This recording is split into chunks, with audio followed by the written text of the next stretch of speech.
Olá, pessoal. Boa noite, tarde, né? Boa tarde, noite, né? Bem-vindos aí a mais uma vez, nosso bate-papo, né, da nossa paróquia em São José Operário, e deixou também de ser só um bate-papo da paróquia, virou um bate-papo aí da nossa internet, né? Então, bem-vindos, quero saudar todos que já estão online, os que eu estou vendo aqui, né, a Eliana Rocha, quero falar aqui da Eliana, né, que ontem o pai dela sofreu um acidente, mas graças a Deus está bem. Hoje ela me deu notícia que está tudo bem, graças a Deus, vamos rezar por isso. Ana Lúcia, Dione, nossa querida Dione, a Rosário, o Lucas Eduardo, o Lúcio, Geraldo Lopes, a Marinalva, então, são as pessoas que eu estou vendo aqui que estão online. Estou vendo a partir daqui do chat aqui, a Helena, né, esposa do amadíssimo ali, do Ronaldo, está online. E hoje nós vamos ter aqui a presença, como sempre, do Marcelo. Né, Marcelo? Boa noite. Bem-vindo. Mais uma vez o Giba ajudando a gente na transmissão aí, né, Giba? Muito bem. E hoje nós temos um prata da casa, né? O nosso querido Ronaldo aí, que se predispôs a partir de um diálogo que eu tive com ele. Nós temos...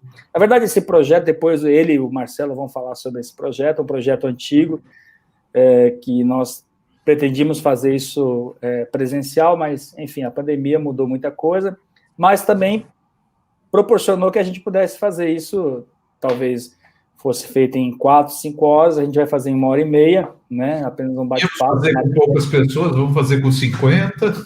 Exatamente, também tem isso, né? Íamos fazer com poucas pessoas, vamos fazer com 50.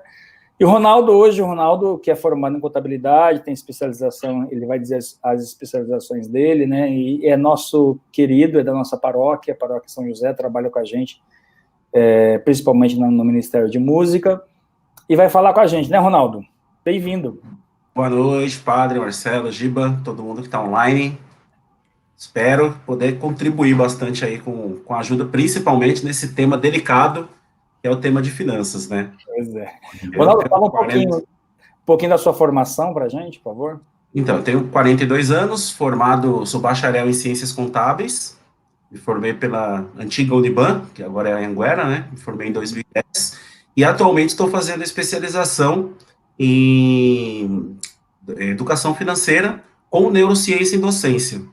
Ou seja, é uma pós-graduação focada justamente para a educação financeira, mas para entender também como funciona o pensamento das pessoas e como ensinar isso para outras pessoas. Muito bem. Então você tem um bom laboratório aqui. Opa! Marcelo, fala um pouquinho desse projeto que você tinha com o Ronaldo aí. Pois é. Nossa, Ronaldo, nós chegamos até a preparar telas para a gente dar uma palestra sobre educação financeira, né? E daí ficamos esperando a agenda, né? Porque começaram as atividades na paróquia, tinha confeitaria, tinha balé, tinha pilates, tinha cuidadores de idosos, a gente ficou esperando uma brecha para marcar, né? E acabamos perdendo o time. Mas que bom, estamos aqui. Eu queria só convidar quem está ouvindo, é o seguinte, o tema educação financeira, ou finanças em tempos de crise, normalmente dá um arrepio na alma, né? Que é aquela coisa assim, é justo nisso que eu não quero mexer, né? Está difícil, né? Está complicado de pagar as contas, né? Então, principalmente quando a gente vê na televisão os economistas, né, falando de indicadores, né, eu queria convidar as pessoas, assim, façam perguntas sobre as suas dúvidas e vamos discutir essas coisas na nossa realidade, não no nível dos economistas, dos financistas que estão lá na televisão, né? A grande parte do grupo da nossa paróquia, né, ou que a gente são pessoas que vivem ou com um salário fixo, que normalmente é reduzido, né? Ou vivem com ganhos não previsíveis, né? Profissionais liberais que dependem de cliente, etc. Então, Ronaldo, é com essas pessoas que nós estamos conversando, né? pessoas que você conhece bem, que são da nossa comunidade, né? E talvez a gente possa começar por esses dois lados, né? Nós temos uma realidade, temos contas a pagar, né? Mas nós também temos sonhos, né? Nós também temos desejos, né? Dá para equilibrar, pensando em finanças, né? Dá para equilibrar a realidade com sonhos? Só que antes eu queria lançar uma pergunta para o pessoal responder. Posso? À vontade. Para o pessoal ir respondendo, e eu vou tabulando, depois a gente passa para o Ronaldo, né? Ok. Quanto tempo vocês viveriam com alguma dignidade se cessasse a sua fonte de renda? É essa a dúvida que a gente pode pensar? É isso aí. Se você perdesse o emprego, se o trabalho seu ficasse obsoleto, quanto tempo você viveria diante de uma crise, diante de uma pandemia? A gente está vivendo um pouco disso, né? Se você perder a sua fonte de renda. Mas, Ronaldo, voltando à pergunta, enquanto as pessoas comentam e fazem perguntas, né? Viver com um salário, viver com a realidade, com as contas para pagar, e os sonhos, e aí eu estou olhando na ótica do psicanalista, o sonho é muito importante, né? Sim. E a realidade também é muito importante, né? Então, para a gente começar a pensar em finanças, né? Entre o feijão e o sonho, entre a realidade e o sonho, dá para equilibrar isso? Né? Vamos lá, Marcelão. Tem que dar para equilibrar, né? Não é uma missão fácil, eu costumo dizer para todo mundo. Se poupar e investir fosse fácil, todo mundo seria rico. Então, a gente sabe que não é a realidade de todos, justamente porque há uma dificuldade em se fazer isso. Porém, nós, né, como brasileiros, nós não temos educação financeira na escola, não temos educação financeira.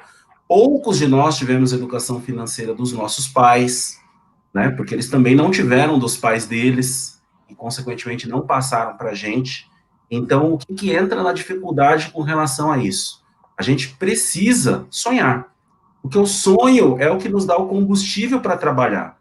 A gente trabalha porque almeja comprar algo, almeja viajar para algum lugar, almeja conhecer alguma coisa, conhecer um lugar diferente, comer num restaurante diferente, enfim, tudo isso é um sonho. Comprar um bem, seja uma televisão, seja um celular novo, não importa. Às vezes o seu sonho é um ferro de passar. As pessoas também têm mania de grandeza quando falam de sonho.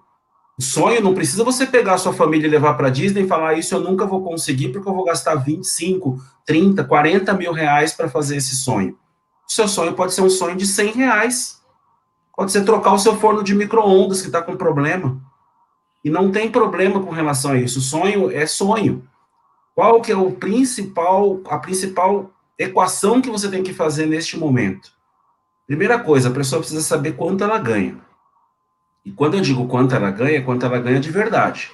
Porque nada adianta para quem é assalariado, o seu salário na carteira ser 2 mil reais, mas desconta vale transporte, desconta o INSS, desconta imposto de renda, o líquido é 1.700. Se você fizer a conta com 2 mil, você já está perdendo 300.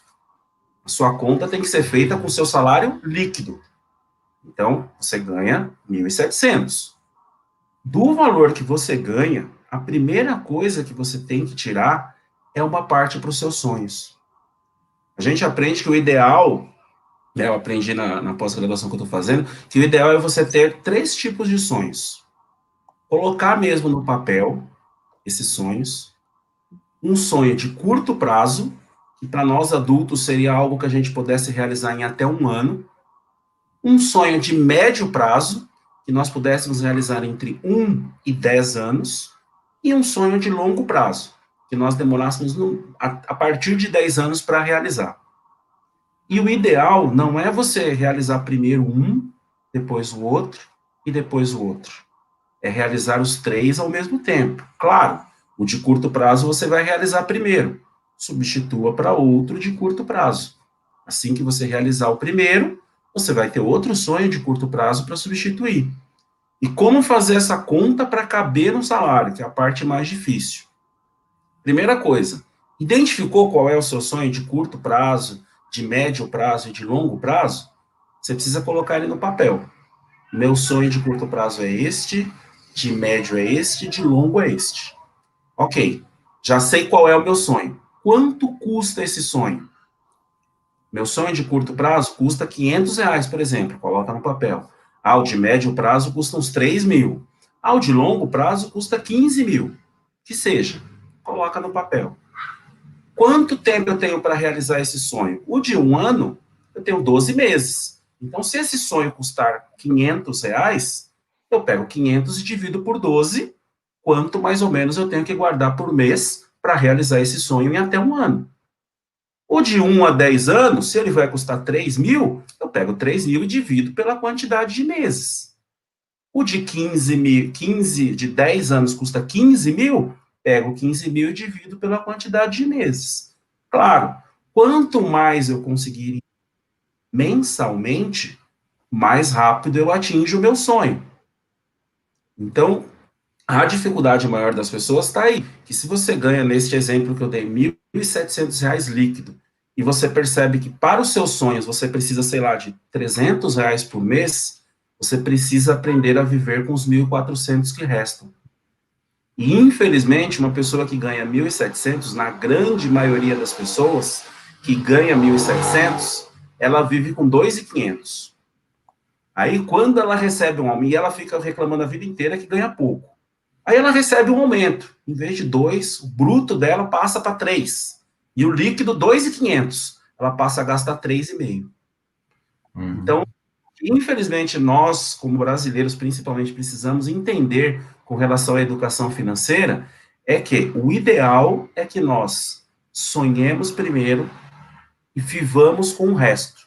E não paguemos tudo que a gente tem que pagar, se sobrar eu guardo. Porque dessa forma, infelizmente, nunca sobra.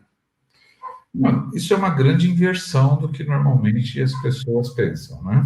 Exatamente. E é legal isso ter sonho. Mas o que eu percebo é que muitas vezes o sonho e o delírio, né, podem ser confundidos, né? Quer dizer, eu tenho o sonho de comprar uma BMW por ano. Né?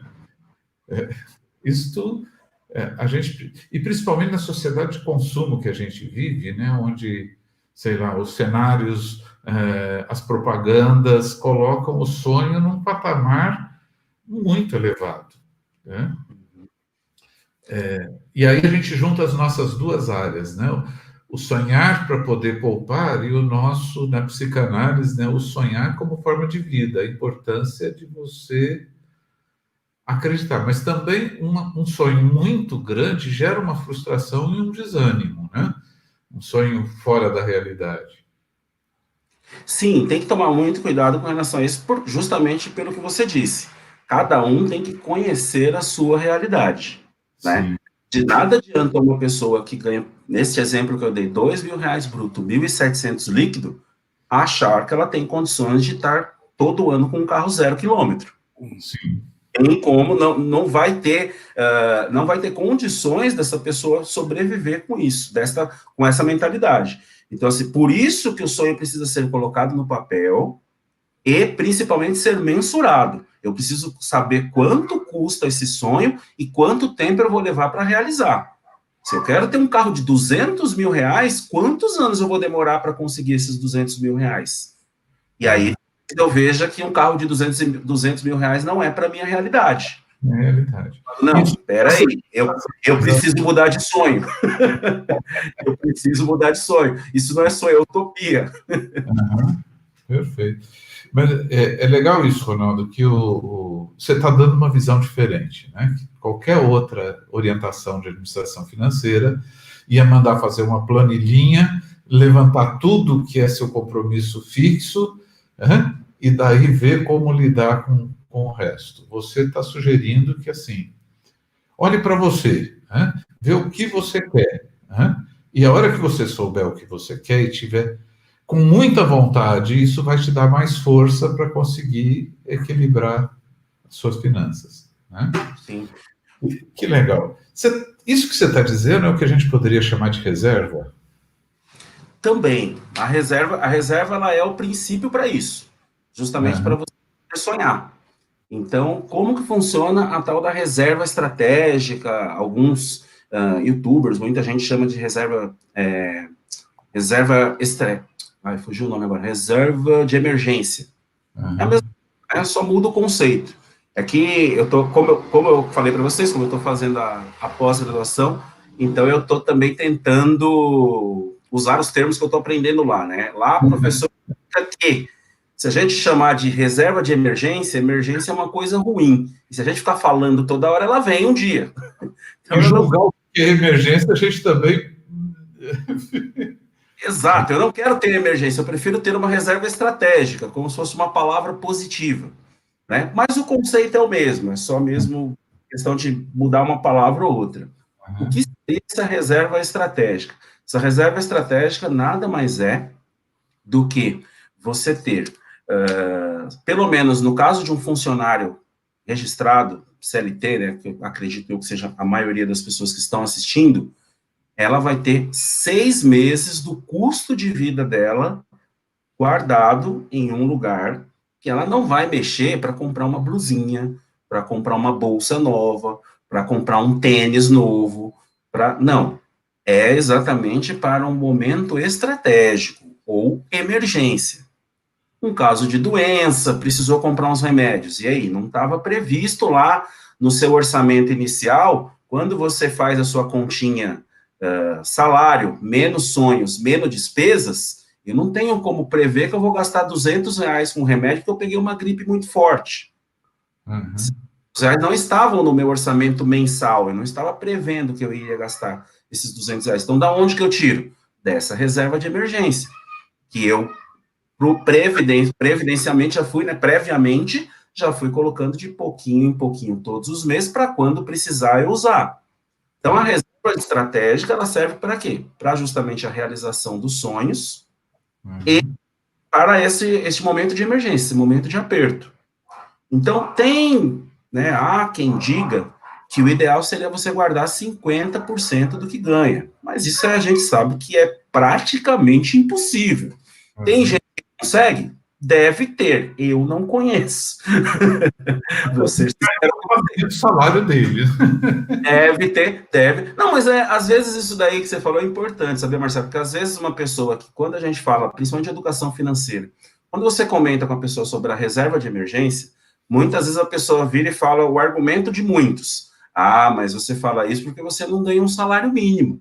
Se você ganhasse R$1.045, como que você ia fazer para guardar?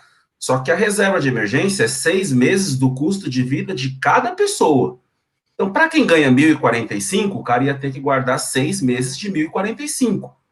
O cara que ganha 10 tem que guardar 60. Então, proporcionalmente, ele também tem uma dificuldade de guardar, mesmo ele ganhando mais. Você falou uma coisa aí que é interessante, Ronaldo, que a gente falar em finanças, a gente tem que olhar isso como família, né? A receita global da família, a despesa global da família, o sonho da família, a reserva necessária para a família, né? Ou isto é feito individualmente, cada um faz a sua reserva, cada um sonha individualmente, né? Porque tem casal, por exemplo, que tem conta conjunta, tem casal que um não sabe quanto o outro ganha. Tem uma coisa que eu acho muito interessante, eu conheci muito na paróquia, as despesas são responsabilidade do pai e da mãe. Tem filhos que já trabalham e que o dinheiro é só para ele, é só para... não contribui nas despesas, etc. Como é que você vê? Planejamento financeiro é individual ou é familiar? Vamos lá, eu acho que funciona das duas formas, Marcelo. Ótima pergunta. Ele funciona de forma individual, porque apesar de casado com a Helena, eu tenho os meus sonhos, ela tem os sonhos dela, individualmente. Por exemplo, eu gosto muito de tecnologia, gosto de comprar um celular de última geração, para ela celular tanto faz, desde que ligue, faça ligações, faça WhatsApp, tem alguns recursos, está ótimo, e ela faz questão de comprar algumas coisas que para ela é importante, que para mim não seria. Então, a gente, nesse caso, individual. Mas nós temos também planos em família. Planejamos fazer uma viagem juntos. E se todo mundo não contribuir, não vai dar certo. Uhum. Tem 6 anos, não tem como ele contribuir financeiramente em espécie. Mas de que forma que ele contribui? Não deixando a torneira aberta, saindo dos cômodos e apagando a luz. Esta economia que eu faço, que a gente já ensinou para ele desde que ele chegou aqui em casa com 2 anos, nos ajuda a ter contas de luz menor, conta de água menor. Por quê? Porque muitas crianças abrem a torneira e deixam lá, não está nem aí. Então, a gente sempre reclama, uma vez ou outra, às vezes acaba escapando, mas a gente sempre questiona, mas é a forma dele de contribuir. Uhum. Então, os sonhos, eles têm que ser tanto individuais como família. Isso que você disse é importante. Eu acho que a sua família, eu acho um absurdo, marido e mulher, que um não sabe quanto o outro ganha. Uhum. Acho que se, a partir do momento que virou uma família, virou uma coisa só, as finanças são dos dois. Você pode até dividir as contas para facilitar. Às vezes, normalmente na família, tem alguém que gosta mais de mexer com isso, um gosta mais do que o outro. E aí esse pega tudo para si. Não tem problema. Mas, assim, a divisão, eu também não acho certa. Eu conheço casais que dividem literalmente meio a meio. A conta de luz deu R$ 120, ó, me dá 60 aqui, que é para conta de luz. A partir do momento que casou, acho que não tem isso. Às vezes, ó, esse mês você paga a luz, eu pago a água, você paga o telefone, eu pago a compra, você paga isso, eu pago aquilo. E também a gente não pode esquecer que as pessoas, mesmo sendo família, marido e mulher não necessariamente vão ganhar igual. Uhum. Então, quem ganha mais, a partir do momento que virou uma família, teria a obrigação de contribuir com mais, proporcionalmente. Para mim, é claro isso. Com relação aos filhos, que você falou, eu tenho o meu próprio testemunho, né? Quando eu comecei a trabalhar, peguei o meu primeiro salário e, ó, gastei tudo. Torrei tudo. Peguei o segundo salário, gastei tudo. Quando chegou perto do terceiro salário, dona Raimunda simplesmente chegou e falou, rapazinho, você tá achando que você não vai contribuir com nada em casa, não? Você começou a trabalhar, você tem que contribuir com as contas de casa. E aí, eu comecei a ver a importância que eu também tinha que ajudar em casa. Mas por quê? Porque a minha mãe me falou, porque eu admito que eu, enquanto adolescente, quando eu comecei a trabalhar, achei que aquele dinheiro era só para mim, eu não precisava, não tinha obrigação de contribuir. Então, é importante, sim, a contribuição a partir do momento, principalmente, que o filho começou a trabalhar. Ele, lógico, você vai continuar, o pai e a mãe vai continuar sustentando, mantendo, mas nada impede do filho começar a pagar uma conta de telefone, até para ele dar importância para isso. Ronaldo, a Dolores, né, que é a sua parente, né, ela fez várias perguntas. Eu vou fazer a primeira porque está dentro dessa questão que você está falando dos filhos, né? Ela diz assim, como educar nossos filhos para que, diferente de nós, eles possam lidar de forma mais consciente com o dinheiro? Vamos lá, Dolores. Na minha visão, eu acho que a partir dos 7 anos, mais ou menos, a criança já pode ter direito a uma mesada. Claro, cada família tem que ver a sua realidade. Às vezes, a pessoa fala, não tenho condições de dar mesada para os meus filhos. Tudo bem, não existe um certo e errado aqui, eu estou dando apenas uma sugestão. Então, por exemplo, por quê? A partir dos 7 anos, a criança já começa a ter uma consciência com relação a dinheiro. Então, como que você vai fazer com relação à mesada? Na verdade, com 7 anos, o ideal é ser semanada. Porque para a criança, um mês demora muito tempo. Então, elas perdem noção de tempo. Então, é melhor você dar uma quantia menor por semana do que já chegar numa criança de 7 anos, por exemplo, e dar R$ 50 para ela. Ela vai achar que está rica, milionária. E aí vai gastar com irresponsabilidade. Então, como que a gente pode começar a educar os nossos filhos? A partir dos 7 anos, começa com uma semanada. Conforme a criança for evoluindo e você for vendo que ela está começando a entender melhor como funciona, evolui para mesada. Como que funciona? Semanada. Um valor todo domingo, por exemplo. Mas nos primeiros meses, principalmente, exija que a criança anote com o que ela gastou o dinheiro e te repasse a prestação de contas no fim da semana. Então, deu, sei lá, R$10, R$5, não vou aqui julgar qual seria um valor ideal, no domingo. Chegou no outro domingo, ó, te dei R$10. Quanto você tem aí, filho? Ah, eu tenho R$2. Ok, com o que você gastou os 8? Ah, gastei 2 com chiclete, 3 com figurinha, não sei o que, enfim. Ele tem que prestar conta dos 8 que ele gastou. Se ele, por um acaso, não tiver prestado, falar, esqueci de anotar alguma coisa, você já chama atenção. Porque você já está, neste momento, começando o processo de educação financeira do seu filho. Para ajudar e incentivar ainda mais, você pode pegar no final do mês, e você já pode, desde pequeno, ensinar os sonhos, que no caso das crianças é um tempo menor do que o que eu falei no começo da nossa live para os adultos. Então, no caso das crianças, nós vamos pensar em 1 mês para curto prazo, a 6 meses para médio prazo, e de 6 meses a 1 ano para longo prazo.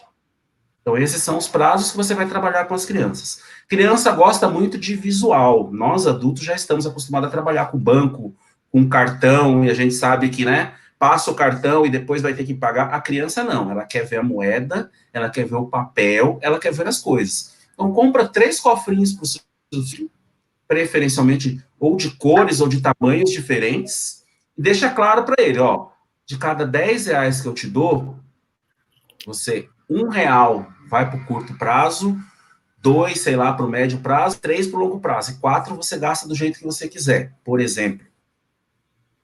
Passou a semana, a mesma coisa. E vai incentivando a criança a entender que é importante para que assim que ela pegar os R$10, ela já tem que reservar uma parte para o sonho de curto prazo, uma parte para o médio prazo, uma parte para o longo prazo, e o resto ela pode gastar do jeito que ela quiser, claro, como eu falei no começo, com a supervisão do pai e da mãe. O pai e mãe tem que saber exatamente aonde que gastou aquele dinheiro. E se você quiser incentivar ainda mais o seu filho, para ele já começar a entender como funcionam os juros trabalhando a nosso favor, você pode prometer para o seu filho, olha, se no final do mês você tiver, o quanto você tiver na sua mão, sem contar o que já está reservado para os sonhos. Ó, dos R$4 que você tinha para gastar, gastou 3 numa semana, gastou 3, ó, sobrou R$3. Ó, sobrou R$3, eu vou te dar mais 50 centavos de juros. Você guardou R$3 e não gastou. Ronaldo, você levanta uma coisa interessante, mas vamos pensar a questão do comportamento da educação. Está travando um pouco aí. Que muitas vezes dão a mesada, mas a criança faz birra, ou tem a avó, ou tem a tia. Tadinho, ele queria tanto isso. Eu vejo que tem muito isso da criança achar que o dinheiro é dele para ele fazer o que ele quiser, mas os adultos muitas vezes rompem esse pacto, né? Eu quero, sei lá, comer no McDonald's, né? E muitas vezes tem isso. Peraí, comida você tem aqui em casa ou quando a gente sai junto para comer. Se você quer ir sozinho no McDonald's, é com a sua mesada e você tem que... Porque é muito comum as crianças acharem que o dinheiro vem fácil. Dela é dela, ela gasta no que ela quiser, né?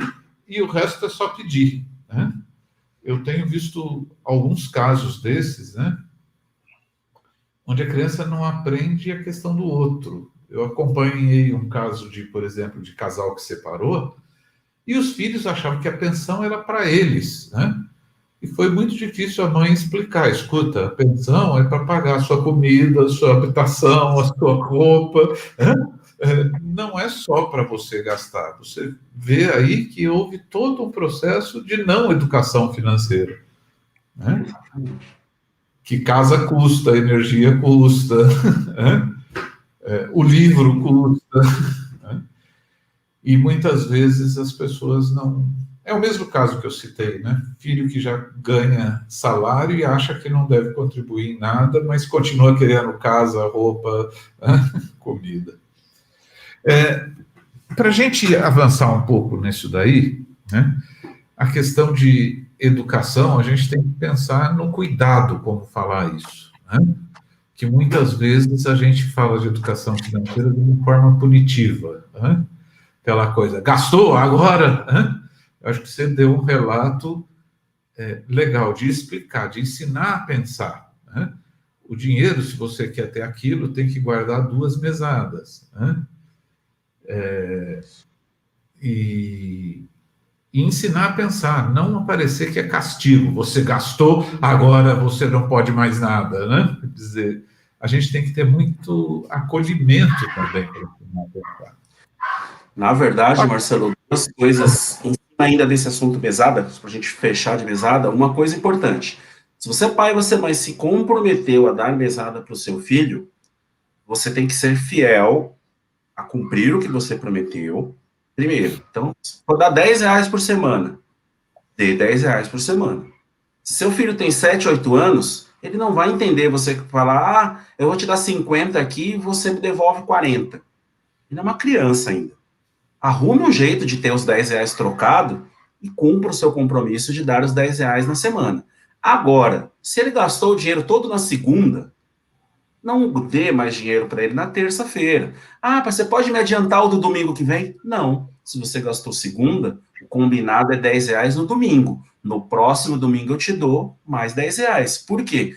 Porque quem antecipa coisas para a gente é um ser gigante que tem bilhões de dinheiro, bilhões de reais, e ainda pegam o nosso com os juros. Porque quem antecipa dinheiro para a gente se chama cheque especial. E a partir do momento que você começa a antecipar mesada para o seu filho, você está ensinando ele que quando ele tiver adulto e ele não tiver dinheiro para comprar alguma coisa, ele vai poder pegar emprestado.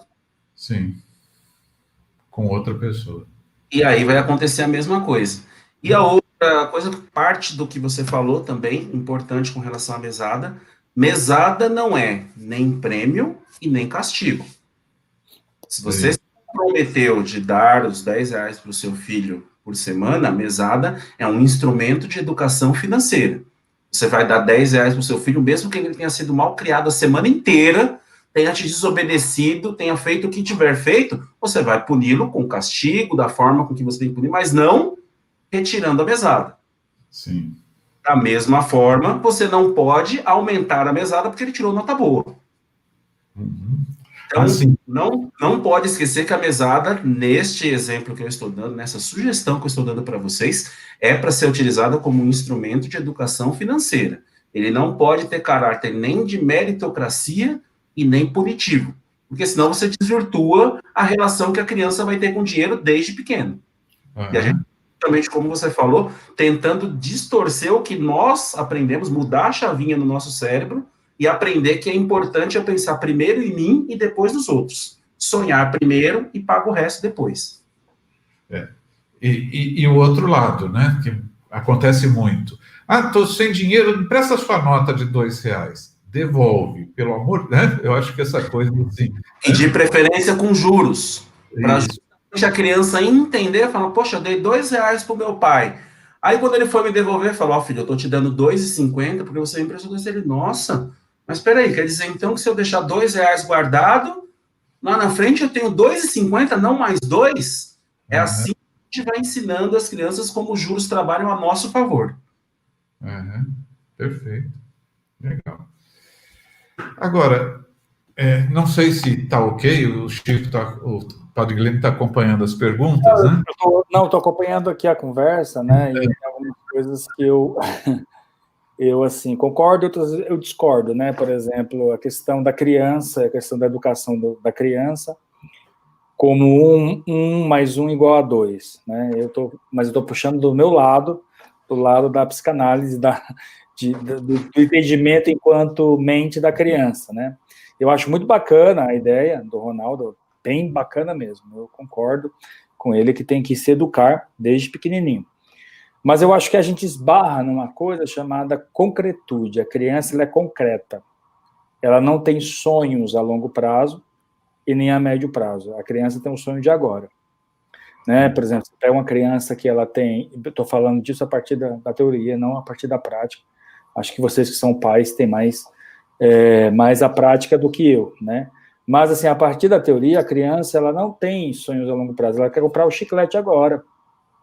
Ela quer ir na cantina da escola e comprar o lanche agora, né? E por quê? Porque a longo prazo é algo que não existe na mente da criança ainda, porque para ela é o presente, é o agora, é o neste momento. Por isso que ela é birrenta, né? Ela é birrenta porque é o neste momento. Claro que aí entra o pai e a mãe, suficientemente bom, como o Ronaldo, por exemplo, imagina, né? Que vai dizer para a criança, olha, não tem só agora, amanhã você vai para a escola, amanhã você vai voltar, amanhã você tem que gastar, amanhã... Então, ou seja, estou dizendo isso porque, às vezes, devem ter pais que estão nos escutando, né, e nos ouvindo, e que devem ter essa dificuldade de lidar com a criança, que a criança não pensa no amanhã, ela pensa que tudo é hoje, não é? Você fala para a criança assim, nós vamos para a praia, daqui a 15 dias, quando sair de férias. Pai, a praia é hoje? Não é? É hoje, né? Né? Você vai, não é verdade? Você vai pegar, aí você pega a estrada que demora 5 horas, né? Tá chegando? Tá chegando? Já chegou? Já chegou, né? Por quê? Porque para a criança é agora. Então, eu acho que é importante os pais saberem disso, porque senão essa instrução que o Ronaldo está dando, que é fantástica, eu estou aprendendo muito agora com ele, mas também saber que a criança tem esse pensamento concreto do hoje, do agora, do aqui e agora. Então, eu acho que... Não sei se eu fui claro no que eu estou dizendo. Mas isso, dentro da educação financeira, eu vejo que a gente também educa essa questão do prazo. Não é porque eu quero a bicicleta hoje que se pode comprar a bicicleta hoje, né?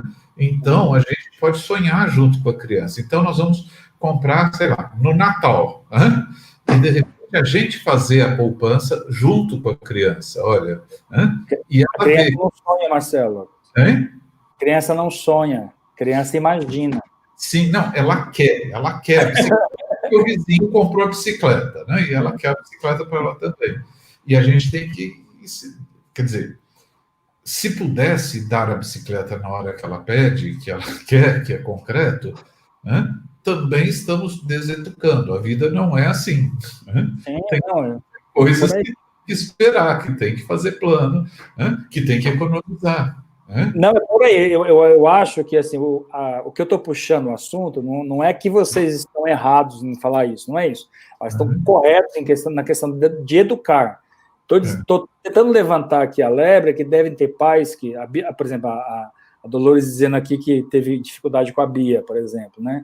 Deve ter pais que têm essa dificuldade de lidar, porque às vezes o pai e a mãe acham que a criança tem uma mente parecida com a deles. Então, ou seja, eu vou lidar com a mente da criança como se a criança fosse eu, ou se fosse já um adolescente, né? Ou alguém mais adulto. Não, a criança é concreta. Então, na hora em que você se deparar com essa concretude da criança, não se assuste. É a hora que você entra para ser um pai suficientemente bom, uma mãe suficientemente boa, para poder imaginar com ela, ou seja, alucinar com a criança. Você vai ter que entrar no mundo da criança, ou seja, você vai ter que se rebaixar à altura da criança e tentar imaginar como ela imagina, para que você possa dar essa educação financeira para a criança. Porque se você entrar como um adulto no mundo da criança, não vai fazer sentido para ela. De jeito nenhum. Você vai estar dando murro em ponta de faca e você não vai conseguir atingir o objetivo que você quer.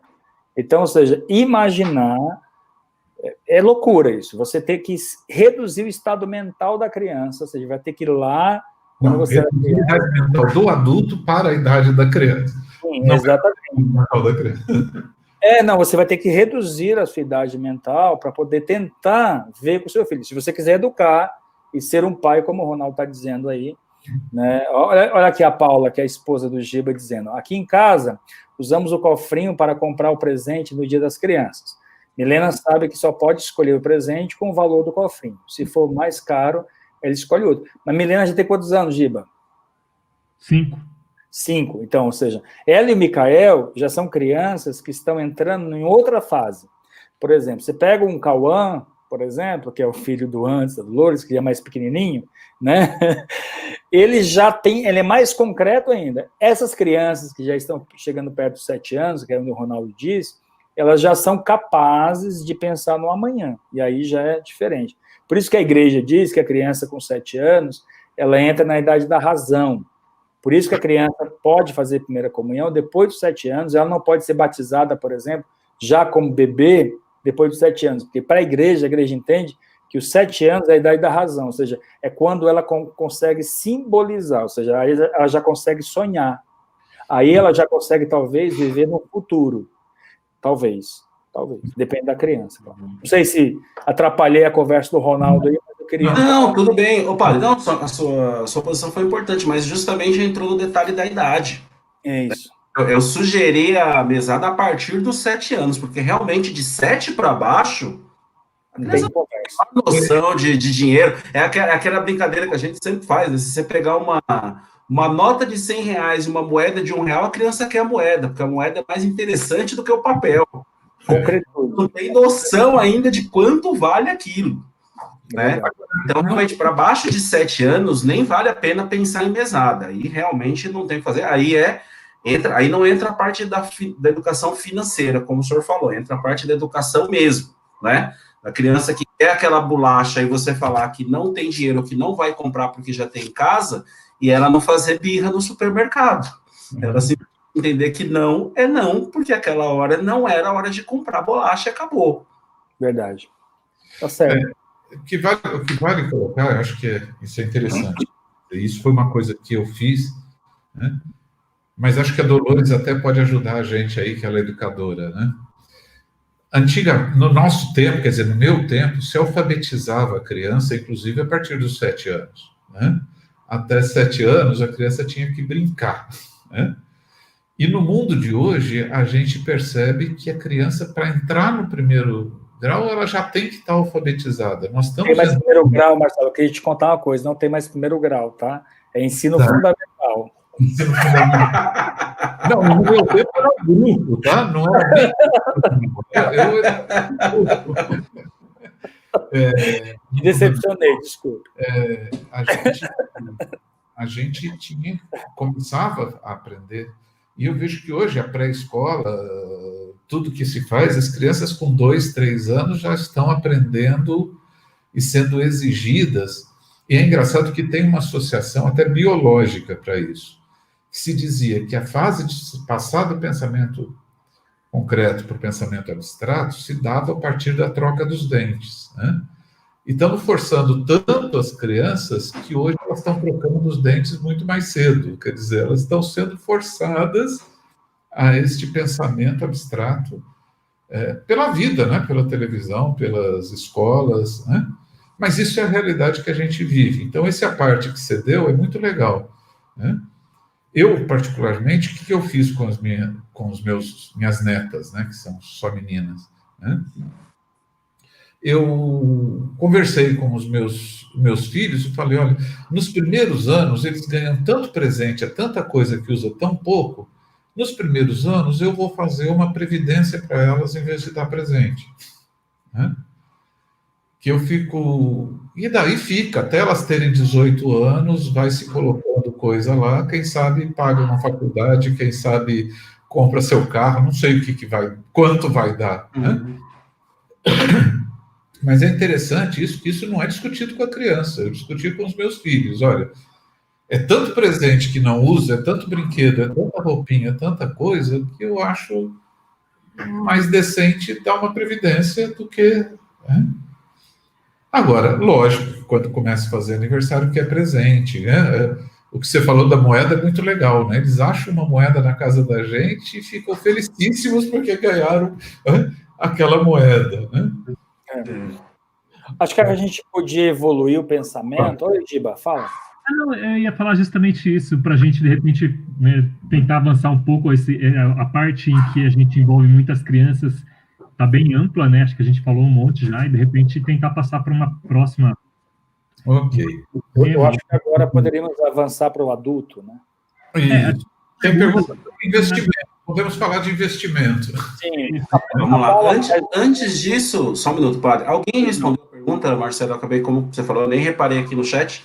A pergunta que a gente fez no começo da live. Quanto tempo você viveria com o mesmo padrão de vida que você tem hoje, se a sua fonte de renda secar agora? A resposta é de R$1 milhão. Não tem. Valendo R$1 milhão, não. Eu não tenho R$1 milhão para pagar para quem responder, não, hein?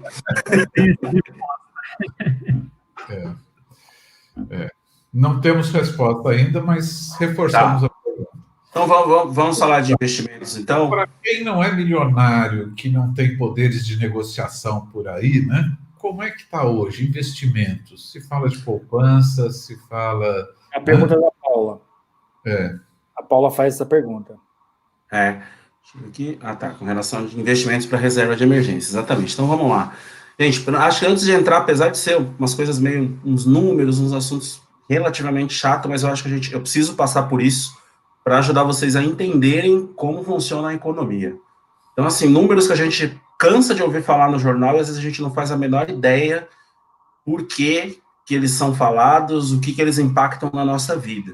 Então, acho que todo mundo já ouviu falar muito da taxa Selic, né? A taxa Selic é a chamada taxa mãe da economia, a taxa que regula a economia brasileira.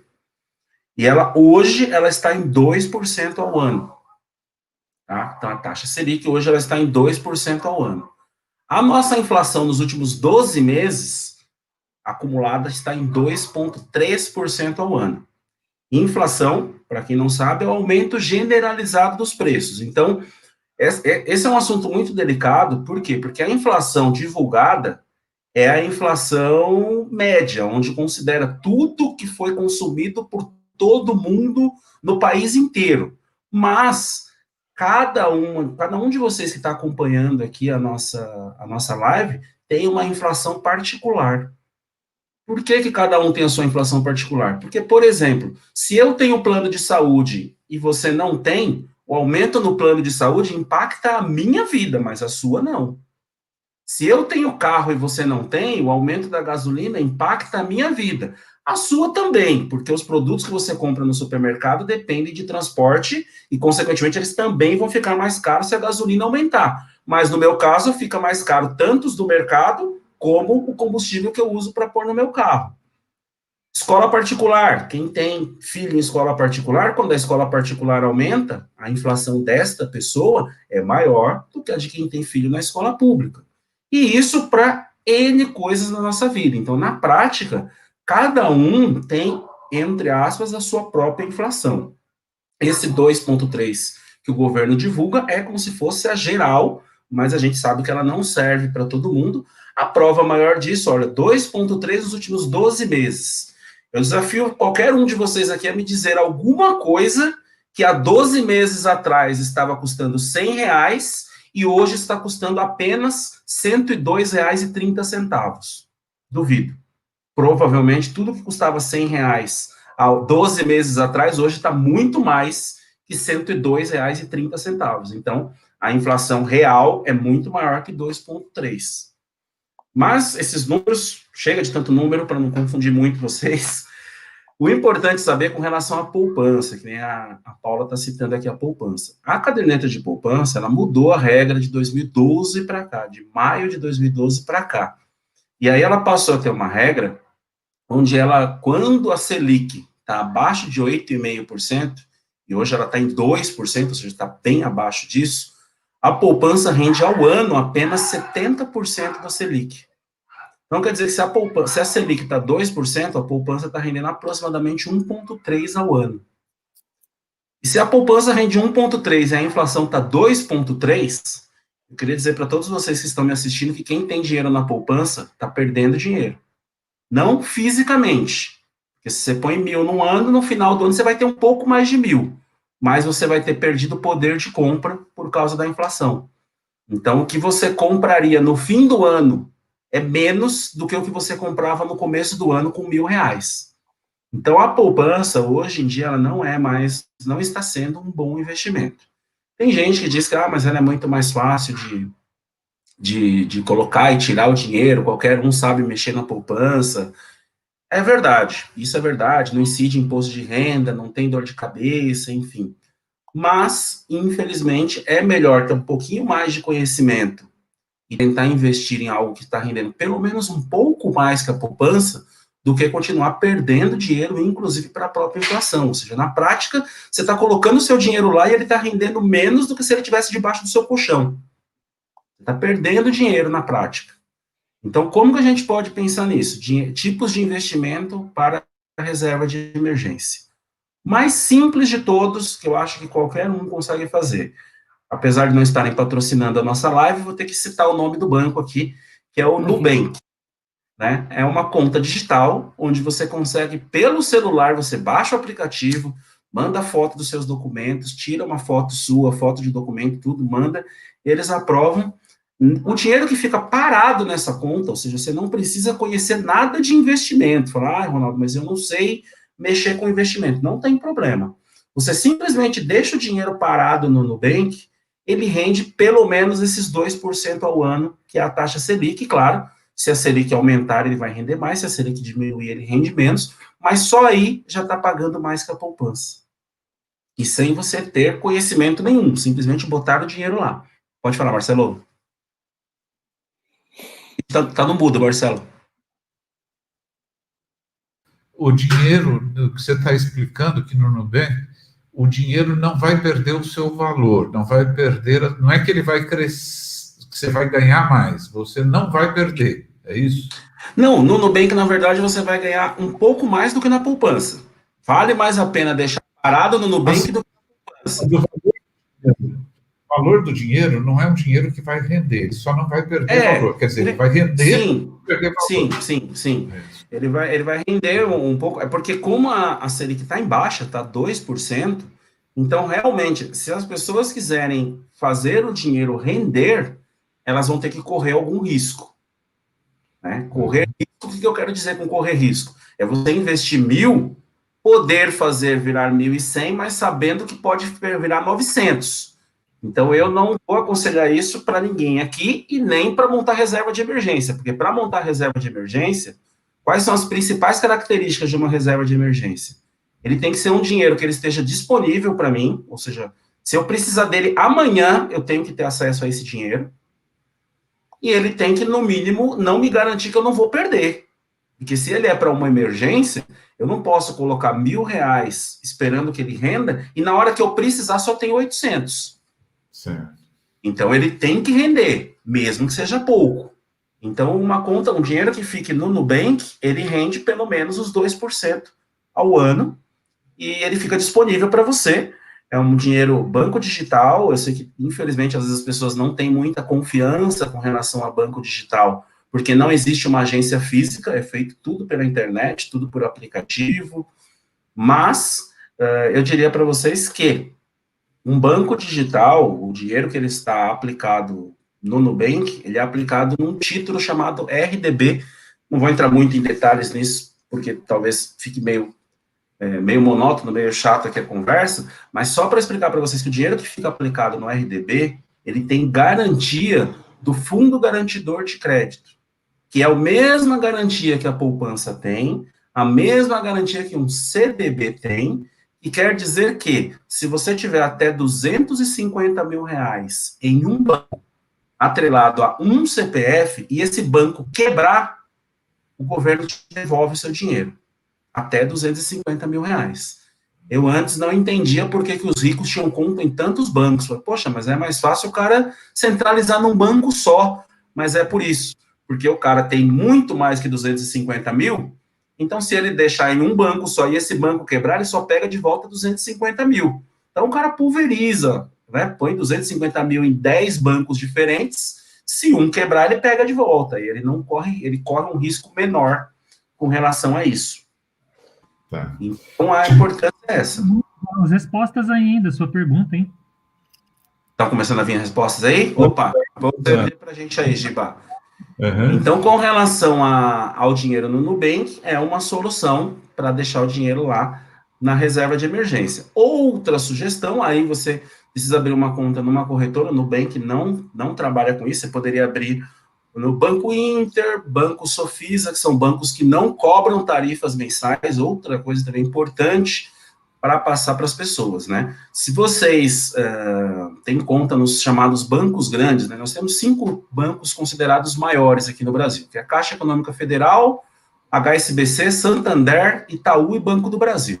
Se você tem conta em qualquer um desses 5 bancos e quiser transferir dinheiro para um dos outros bancos, você paga uma taxa que é um TED, ou um DOC, que está em torno de 10, 12 reais, dependendo do banco que você tiver, dependendo do plano que você tiver, da cesta de serviços, enfim. Se você tiver uma conta num desses bancos digitais que eu falei para você, Banco Inter, Sofisa Direto, até o próprio Nubank, você não paga nada para transferir esses dinheiro para outras pessoas. Você pode pagar outras pessoas, pode pagar boleto, pode fazer transferências sem custo. Não paga nem a taxa de manutenção.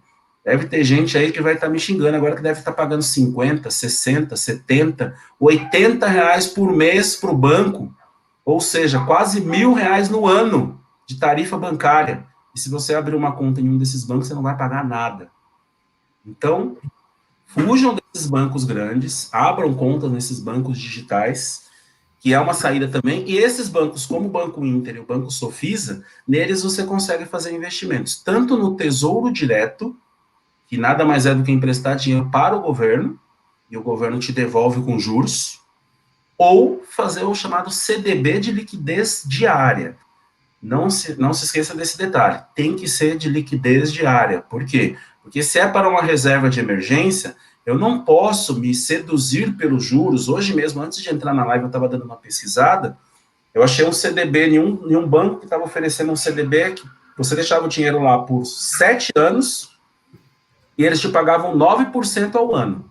Aí você vai falar, poxa, hoje a taxa Selic está 2%, 9% ao ano, negocião, por 7 anos. Só que não pode ser a reserva de emergência, porque o seu dinheiro vai ficar preso lá por 7 anos, você não vai poder resgatar. Então, para a reserva de emergência, tem que ser CDB com liquidez diária, que você possa resgatar a qualquer momento. Deixa eu só fazer um esclarecimento aí rapidinho, né, que a Paula aí, por isso que eu amo meu roxinho não sou eu, tá? É o cartão do Nubank que ela tem, a conta do Nubank. Ah, o Nubank. Boa, Paula. Não me chamem de roxinho, tá bom? Eu ia chamar de repolho. Ô, Ronaldo, voltando a isso, né? Quer dizer, tem até uma pergunta sobre se é um bom momento para investimento imobiliário, né? E eu pensaria o seguinte, né? Que financiamentos de maneira geral, eu até outro dia estava discutindo com uma pessoa, tirar um financiamento imobiliário e fazer uma como é que chama? Um consórcio, a taxa de juros é bem menor, mas tem que ter um pouco mais de paciência, né? Vamos entrar na questão imobiliária. Vale a pena pôr dinheiro numa casa? É momento atual? Existem alternativas? A Dulcineia pergunta sobre isso aí, ó. É a pergunta da Dulcineia mesmo. Tá, vamos lá. Na minha opinião, hoje mas aí é muito individual. Eu, particularmente, não investiria em imóveis. Eu, Ronaldo. Porque eu acho que o investimento em imóvel é um investimento longo, né? Eu estou entendendo aí que ela está falando no sentido de imóveis para aluguel, né? Não para morar, para moradia. Para moradia, sim. Para moradia, eu sempre digo, entra no começo da nossa conversa, com relação a sonho. Se o sonho da pessoa, a pessoa mora de aluguel e ela tem o sonho de ter a casa própria, ela trabalha e lute e compre a casa própria dela. Não tem nada de errado com relação a isso. Agora, se você vai pensando em imóvel para efeito de renda, né? Um imóvel, comprar mais um imóvel para alugar, qual que é a conta que eu faço mais ou menos por cima? Vamos supor quanto você gastaria para comprar um imóvel, sei lá, 200 mil reais, 100 mil reais, 150 mil reais, dependendo, porque imóvel é muito variado, né? Depende de localização, se tem terminal de ônibus, metrô, enfim, mas vamos chutar aqui 150 mil reais, um valor relativamente baixo, acho que não achamos imóveis de 150 mil, mas vamos pensar em 150 mil para o número não ficar muito grande. Você pensa em 150 mil reais, se você financiar um imóvel em 30 anos, para você conseguir pagar esses 150 mil reais, provavelmente você vai pagar quase 300 mil. E por quanto você consegue alugar um imóvel de 150 mil reais? Normalmente o mercado paga de 3% a 4%, quando muito, do valor do imóvel no aluguel. 3% de 150 mil, se eu não estou enganado, quanto? 1%, 1.500? 4.500 reais? Eu estou exagerando, eu estou errando na conta. Vou fazer aqui rapidinho. acima de 150 mil, 3%, isso. R$4.500. Na verdade, eu falei errado, é 0,3% é o que normalmente se paga em cima do valor do imóvel, não 3%. 0,3%. Então, no imóvel de 150 mil, 0,3% é R$450. Quanto tempo você vai demorar para recuperar R$300 mil no aluguel de um imóvel? Com as pessoas pagando R$450 por mês.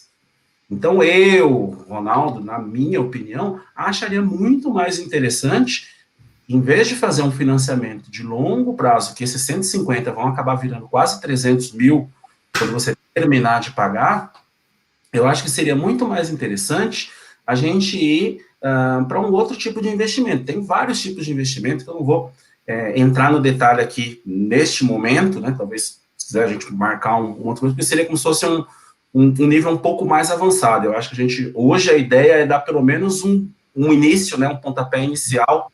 Eu acho que não vale muito a pena, mas existe, só para citar, as pessoas podem investir em ações, podem investir em debêntures, em fundos imobiliários, em vários outros tipos de investimento que às vezes garantem um retorno um pouco mais rápido do que um investimento imobiliário, mas isso é um pensamento meu, Ronaldo, então eu não tenho como afirmar se é realmente uma boa, depende muito das condições. Às vezes a pessoa fala, não, Ronaldo, mas eu sou pedreiro e eu quero comprar o terreno e para eu construir eu vou gastar 30 mil. Aí pode ser que seja interessante. Fala, não, o material porque a mão de obra é minha, sou eu mesmo que vou construir. Aí ela vai conseguir recuperar esses 30 mil muito mais rápido. Ok. Agora, tem uma pergunta aqui que vale a pena, eu acho que fazer uma consideração inicial, né? Que muitas vezes as pessoas pensam em aposentadoria, né? E a gente sabe que a aposentadoria é inviável no mundo inteiro. O ser humano está vivendo mais, está entrando menos gente no mercado de trabalho. A crise da Previdência não é uma coisa do Brasil, quer dizer, aqui tem outros motivos da crise também, mas se alguém pensa em viver da aposentadoria de INSS, sabe que é muito restrito, tá? E daí a Silvia pergunta sobre previdência privada, né? O que você acha da previdência? É uma boa alternativa? É uma forma de compensar a previdência comum? Como é que é uma boa alternativa, sim, porque realmente, como você falou, se a gente depender do nosso órgão, seja ele qual for, para a nossa previdência, né, a maioria das pessoas INSS, mas eu, por exemplo, sou funcionário público, eu tenho um outro órgão que cuida da minha previdência, mas já está os boatos também que não vai ter dinheiro para todo mundo quando todo mundo lá for aposentar. Então, é como você falou, é geral, né? O INSS, infelizmente, pior, mas ninguém está livre disso.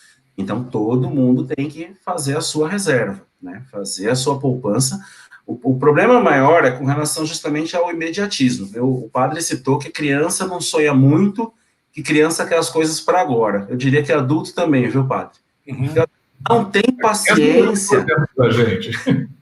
Adulto não tem aquela paciência. Se o cara com 20 e poucos anos começou a trabalhar ali, hoje, lógico, começa a trabalhar até antes disso, o cara pensar, todos os meses eu vou deixar pelo menos R$100 que seja numa previdência privada, quanto ele não vai ter quando ele tiver 60, 65 anos? Só que pensa, aí o cara, com 20 anos estou muito novo para pensar nisso. Com 30 também. Com 40 ele começa a pensar, mas agora eu já estou velho para começar. E não começa, entendeu? Quanto antes você começar, menor é o sacrifício que você precisa fazer. Se você resolve fazer uma previdência privada com 50 anos, você vai ter que fazer um aporte mensal muito maior do que se você tivesse começado antes. Como o Marcelo citou o exemplo que fez a previdência privada para as netas dele. Então, tá suave. Você põe um pouquinho lá todo mês e tá tranquilo. Só uma coisa, previdência para criança, pelo menos quando eu fiz, né, que a mais nova já tem mais idade, só tem aquela previdência que resgata com 18 anos. Né? Não é para aposentadoria, é uma previdência... Não, mas até aí, Marcelo, aí depende, lógico, o que cada um vai fazer, como você falou, quando chegar nos 18 anos. Se bem orientada desde cedo, Sim. poxa, estou trabalhando, estou fazendo minha vida, para que eu vou usar esse dinheiro agora? Abre uma outra previdência de Já adulto. fazer aportar uma de adulto, exatamente. E aí dá continuidade, já com um aporte inicial considerável, em vez de começar com 18. Uhum. Então, previdência privada é uma boa, só precisa tomar cuidado com uma coisa, Silvia. Previdência privada tem vários tipos de previdência privada, então tem que estudar, porque tem previdências privadas que são atreladas às ações, por exemplo, da Bolsa de Valores. Então, se a Bolsa de Valores cai, o rendimento lá da sua previdência privada vai ser menor. Tem previdência privada que é atrelada à renda fixa, que é, por exemplo, a Selic aí que está 2%. Vai render mais ou menos 2%. Como é algo para longo prazo, eu sempre sugiro que não corra muitos riscos. Ações, tipo de investimento com maior grau de risco que tenha, acho que só perde para criptomoeda. É melhor você investir em algo relativamente seguro, até porque como é algo para daqui a 40, 50, 30 anos, pode render um pouquinho todo mês, não tem problema, eu não preciso ganhar 10% ao mês. Eu vou ganhando de pouquinho em pouquinho, porque o que me importa é que eu vou ter acumulado lá na frente. E vale alertar, né, que existem tipos de previdências diferentes, uma que parece que rende mais, mas que depois o imposto de renda é pesado, né? Isso. Parece que rende menos. Então, Marcelo, eu sei que são as duas previdências, uma é a PGBL e a outra é VGBL. Eu não vou saber te dizer qual é qual. Eu sei que uma delas você tem o imposto já descontado todos os anos. Sim. A outra, você não tem o imposto descontado. Aí você fala, que maravilha. Aí quando você é usada, Quando você saca, desconta sobre o montante. Então, realmente, isso também tem que ser estudado na hora de escolher a previdência. Na verdade, ela depende do seu perfil com relação a hoje. Se você hoje é obrigado a declarar o imposto de renda, vale a pena você fazer uma. Se você hoje ganha menos que R$2.000, mais ou menos, que é quando não paga o imposto de renda, é mais interessante fazer a outra. Isso. E a Ana Carolina pergunta aqui, a previdência é melhor em banco público ou privado? Eu acho que não tem diferença. Na verdade, previdência, como ela é um produto, né? Então, você tem que analisar um por um. Como eu falei, existe previdência que está atrelada a ações, existe previdência que vai estar atrelada a moeda estrangeira, existe previdência que vai estar atrelada a renda fixa, então depende qual é a que você almeja para você. Você fala, para mim a da renda fixa está boa, mesmo que renda um pouquinho, não quero correr risco nenhum. Você põe, eu acho que é interessante correr um pouco de risco e talvez eu ganhar mais. Aí você vai em uma que está atrelada às ações. E aí muito particular. E vale a pena a gente lembrar, eu vi há pouco tempo uma propaganda, se não me engano, do Santander, né? Para atrair previdência, ele oferecia taxas de administração mais baixas, né? Ele zerou a taxa de carregamento. A taxa de carregamento. Então, zerou a taxa de carregamento. O que é essa bem? taxa de carregamento, Marcelo? Aproveitando que você entrou no assunto. Quando você tem previdência, você pode transportar ela de um banco para outro justamente por isso. Como existem várias, você pode ter uma que está te pagando, sei lá, 3% ao ano, e aí um outro banco te oferece, eu tenho uma previdência aqui que eu te pago 4%. Pô, se você me paga 4%, o cara tá pagando 3%, eu vou pro de 4%, né? Muito mais interessante para mim. Só que para você tirar o dinheiro do banco A e passar para o banco B, você paga uma taxa de carregamento. E às vezes essa taxa de carregamento não vale a pena. Não vale a pena. O que o Santander fez para atrair cliente? Falou, zerei a taxa de carregamento. Então vocês podem trazer os recursos para cá, que a gente não cobra nada, justamente para atrair clientes. É isso mesmo. Perfeito. A gente fala isso. Fala um pouco de consórcio, né? Que a gente tinha começado a falar de. É verdade. Acabei não passando por consórcio. Consórcio, eu particularmente também não acho um bom tipo de investimento. O consórcio, na verdade, ele é uma forma de forçar você a guardar dinheiro por você não ter tido educação financeira. Então eu, como estou no papel de educador financeiro, jamais poderia indicar consórcio. Porque eu tem um consórcio para uma casa própria, para morar. Isso, porque o consórcio, na verdade, para quem não tem conhecimento de consórcio, o que é o consórcio? Você pega, eu quero comprar uma casa de R$200 mil. Aí eles vão, colocam não tem juros, o consórcio, e aí todo mundo acha que por não ter juros é um excelente negócio. Porém, tem uma taxa de administração.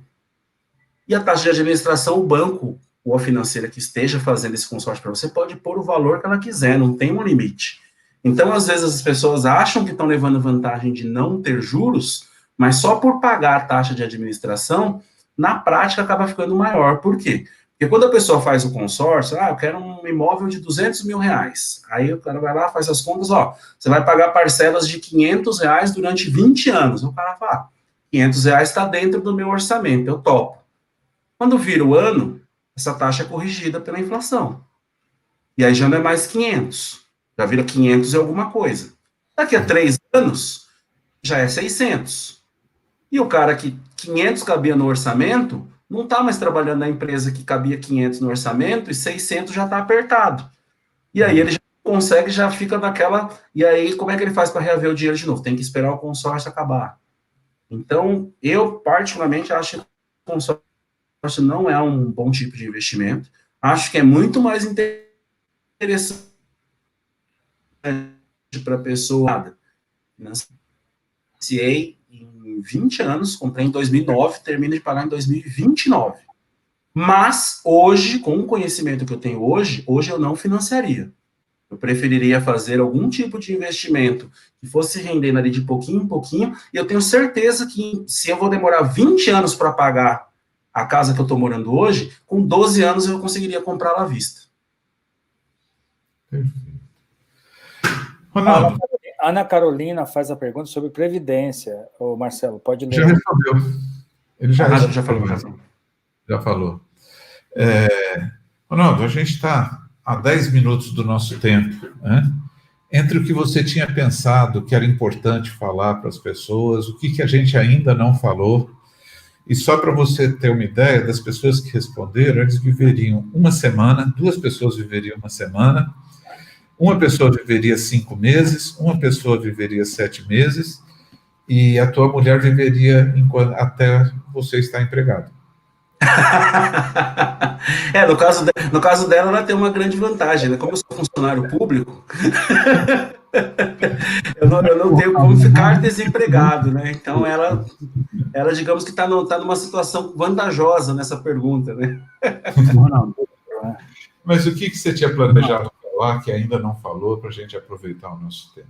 Não, acho que do que eu tinha pensado em passar, acho que a gente conseguiu passar tudo, acho que passamos de reserva estratégica, né, a importância a reserva estratégica, acho que a única coisa que eu não falei é que o ideal é para que quem é assalariado ter 6 meses do seu custo de vida, pode ser no Nubank, como eu falei, né, ou um CDB de liquidez diária, tesouro direto, e para quem é autônomo, aí o buraco é mais embaixo, justamente porque entra aquilo que o cara, um mês ganha 2 mil, no outro ganha 5, aí no outro ganha 500.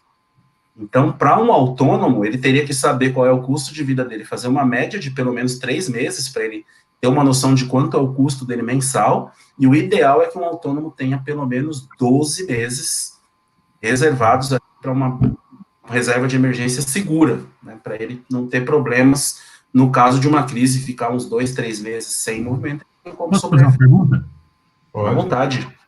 Não, só para aproveitar o momento, né, no caso finanças em tempo de crise, e o Ronaldo está falando de autônomo, né, de repente colocar como exemplo, né, a nossa paróquia, né, e o que você daria como dica, né, por exemplo, a gente, né, o padre sempre fala, né, as finanças, né, estão no limite, né, depende das quentinhas para pagar os funcionários, né, o dízimo não tem, né, entrado como entrava antigamente com a frequência dos paroquianos, né. Então, para quem, por exemplo, tem uma pequena empresa, para quem trabalha como autônomo, né, ou, de repente, se você puder falar mesmo no caso da nossa paróquia, o que você recomendaria, o que seria o certo a fazer nesse período, né? A paróquia não tem jeito. O pensamento de pessoa jurídica, para esse caso, é o mesmo de pessoa física. O ideal é que a paróquia também tenha uma reserva. Que de tudo que entre na paróquia, faça o mesmo raciocínio. Claro que a paróquia teoricamente não tem sonhos, né? Sonhos de coisa, mas às vezes precisa trocar alguma coisa, precisa fazer uma reforma, precisa ter o dinheiro para isso. O ideal é fazer uma reserva antecipada, e quando a gente tem o dinheiro, aí a gente vai e faz. Para poder não correr risco de ter que ficar pagando juros, faz no bom aí atrasa o boleto. Então, a paróquia tem que pensar da mesma forma. O ideal é ter uma reserva de aproximadamente, pelo menos 6 meses do custo da paróquia. Então, entrou o dinheiro da paróquia mensal, X. A gente precisa gastar tanto. Beleza, mas, comece com pouco, padre. Com 5%. 10%, quanto conseguir, claro. Às vezes pode ter um mês ou outro que não consiga. A gente vai tentar ver onde que está o gargalo para poder tentar cortar, tentar enxuar. Fala, peraí, não, essa conta de luz está muito alta, essa conta de água, o que a gente pode fazer para tentar diminuir isso? O que está acontecendo aqui? Por que esse custo está muito alto para essa coisa? O que a gente tem alguma coisa que a gente consegue enxugar? Tem alguma coisa que a gente consegue fazer com a mesma qualidade e com um custo menor? E aí a gente vai começar a ver que às vezes começa a sobrar 100 aqui, 50 ali, e fazer investimento. Para pessoa jurídica, eu não sei como é que funciona esse tipo de investimento, que eu faço com pessoa física. Mas certamente, se entrar em contato com o gerente jurídico, deve ter diária, pode ter pelo menos um CDB de liquidez diária que pague pelo menos esse 100% CDB, que é 2% ao ano, porque tem que ser um dinheiro, justamente como eu falei, com o intuito de reserva de emergência. A gente não pode correr risco com esse dinheiro, de colocar, querendo ganhar muito e perder, e ele tem que estar disponível para uma necessidade. Precisou desse dinheiro, a gente tem lá de onde tirar. Inclusive, essa reserva precisa ser feita também com relação a funcionários. Não sei se a paróquia faz, padre. O ideal é a cada mês que um funcionário trabalha, a empresa, seja ela qual for, no caso a paróquia, já tenha ali a previsão de quanto que é o custo dessa rescisão desse funcionário. Quanto que eu tenho que pagar se eu vou ter que mandar esse funcionário embora? Então, por mês já deixa reservado e não toca nesse dinheiro, que se precisar mandar embora, o dinheiro já está ali. No caso de empresa, né, você tem que já ir prevendo que tem 13º, que tem férias. Exatamente. 13º e férias também. O ideal é ir guardando todos os meses, não esperar chegar novembro, dezembro, ou quando for as férias, para poder tentar conseguir o dinheiro. O ideal é cada mês, ganha X mil reais, 1/12 de 13º, 1/12 de férias, mais 1/3 guardado. E os impostos. Vai guardando. Mas não, tem uma coisa que eu acho importante, que eu critiquei um pouco o que os economistas falam na televisão, mas que vale a pena a gente reforçar. Né?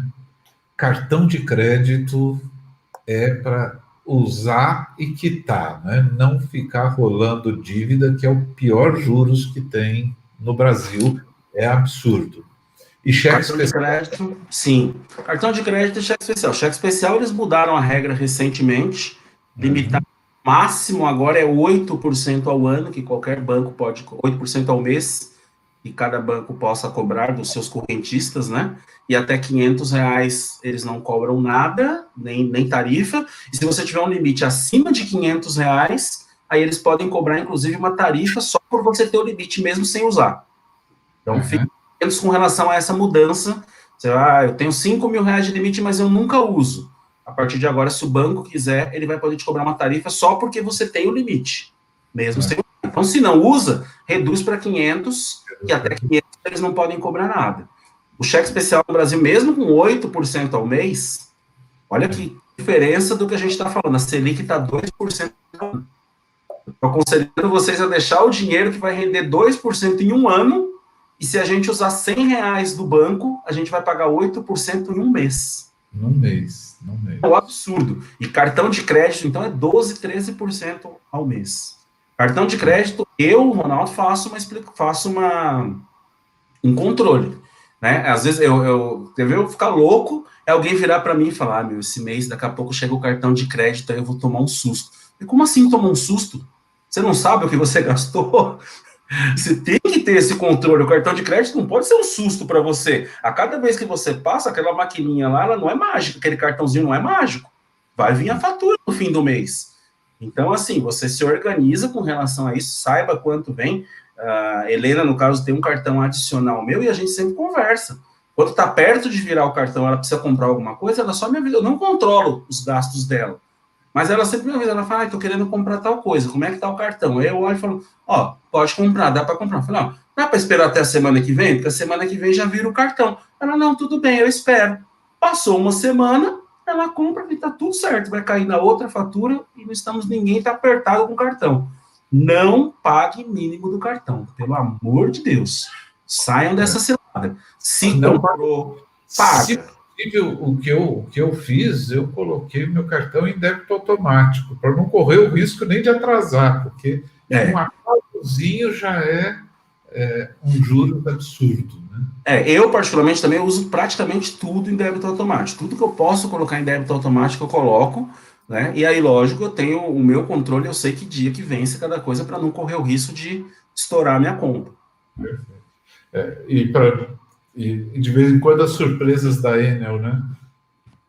Pois todo mundo reclamando da Enel, né? Porque ela pegou média dos últimos 12 meses enquanto não estava ninguém por causa da pandemia, e agora ela pegou o consumo que, apesar, claro que foi ruim para todo mundo, mas era de se esperar, porque se com a pandemia está todo mundo em casa, teoricamente aumenta o consumo, né?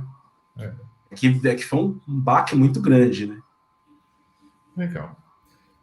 Padre Glênio, algo mais que você queria colocar? Não, eu acho que valeu a pena, né?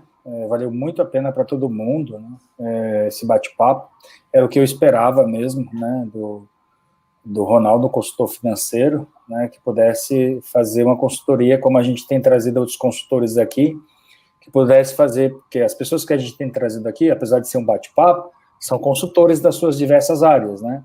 Então, eu acho que só enriqueceu a ideia do nosso bate-papo, que é a gente poder agariar conhecimento e facilitar a vida das pessoas, não só aqui no tempo de crise, né, mas para a vida, porque esse tempo de crise, se Deus quiser, um dia vai passar, e aí as pessoas podem, de repente, a partir de agora, reprogramar suas vidas, pensando em não dormir hoje, por exemplo, pensando nessas coisas que poderiam refazer, se não fizeram, não deu tempo, pegou todo mundo de calças curtas, porque nem todo mundo é que nem a formiga, né? Às vezes as pessoas são que nem a cigarra, talvez as pessoas não saibam desse conto, né? Às vezes as pessoas não são tão organizadas que nem a formiga, né? Tão previdentes que nem a formiga, sejam mais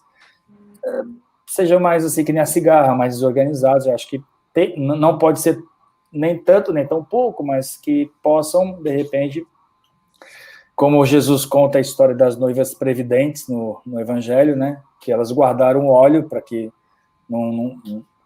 porque quando o noivo demorasse a chegar, se atrasou, elas tivessem óleo suficiente para poder entrar na festa. As que não foram previdentes não conseguiram entrar na festa porque o óleo acabou e elas não foram previdentes, ou seja, elas não previram que aquilo, uma pandemia pudesse chegar ou uma catástrofe como essa pudesse chegar, né? Eu acho que, como diz um sábio da psicanálise, né, a gente tem que aprender com a experiência. Sim. Acho que a vida ela deve ser assim.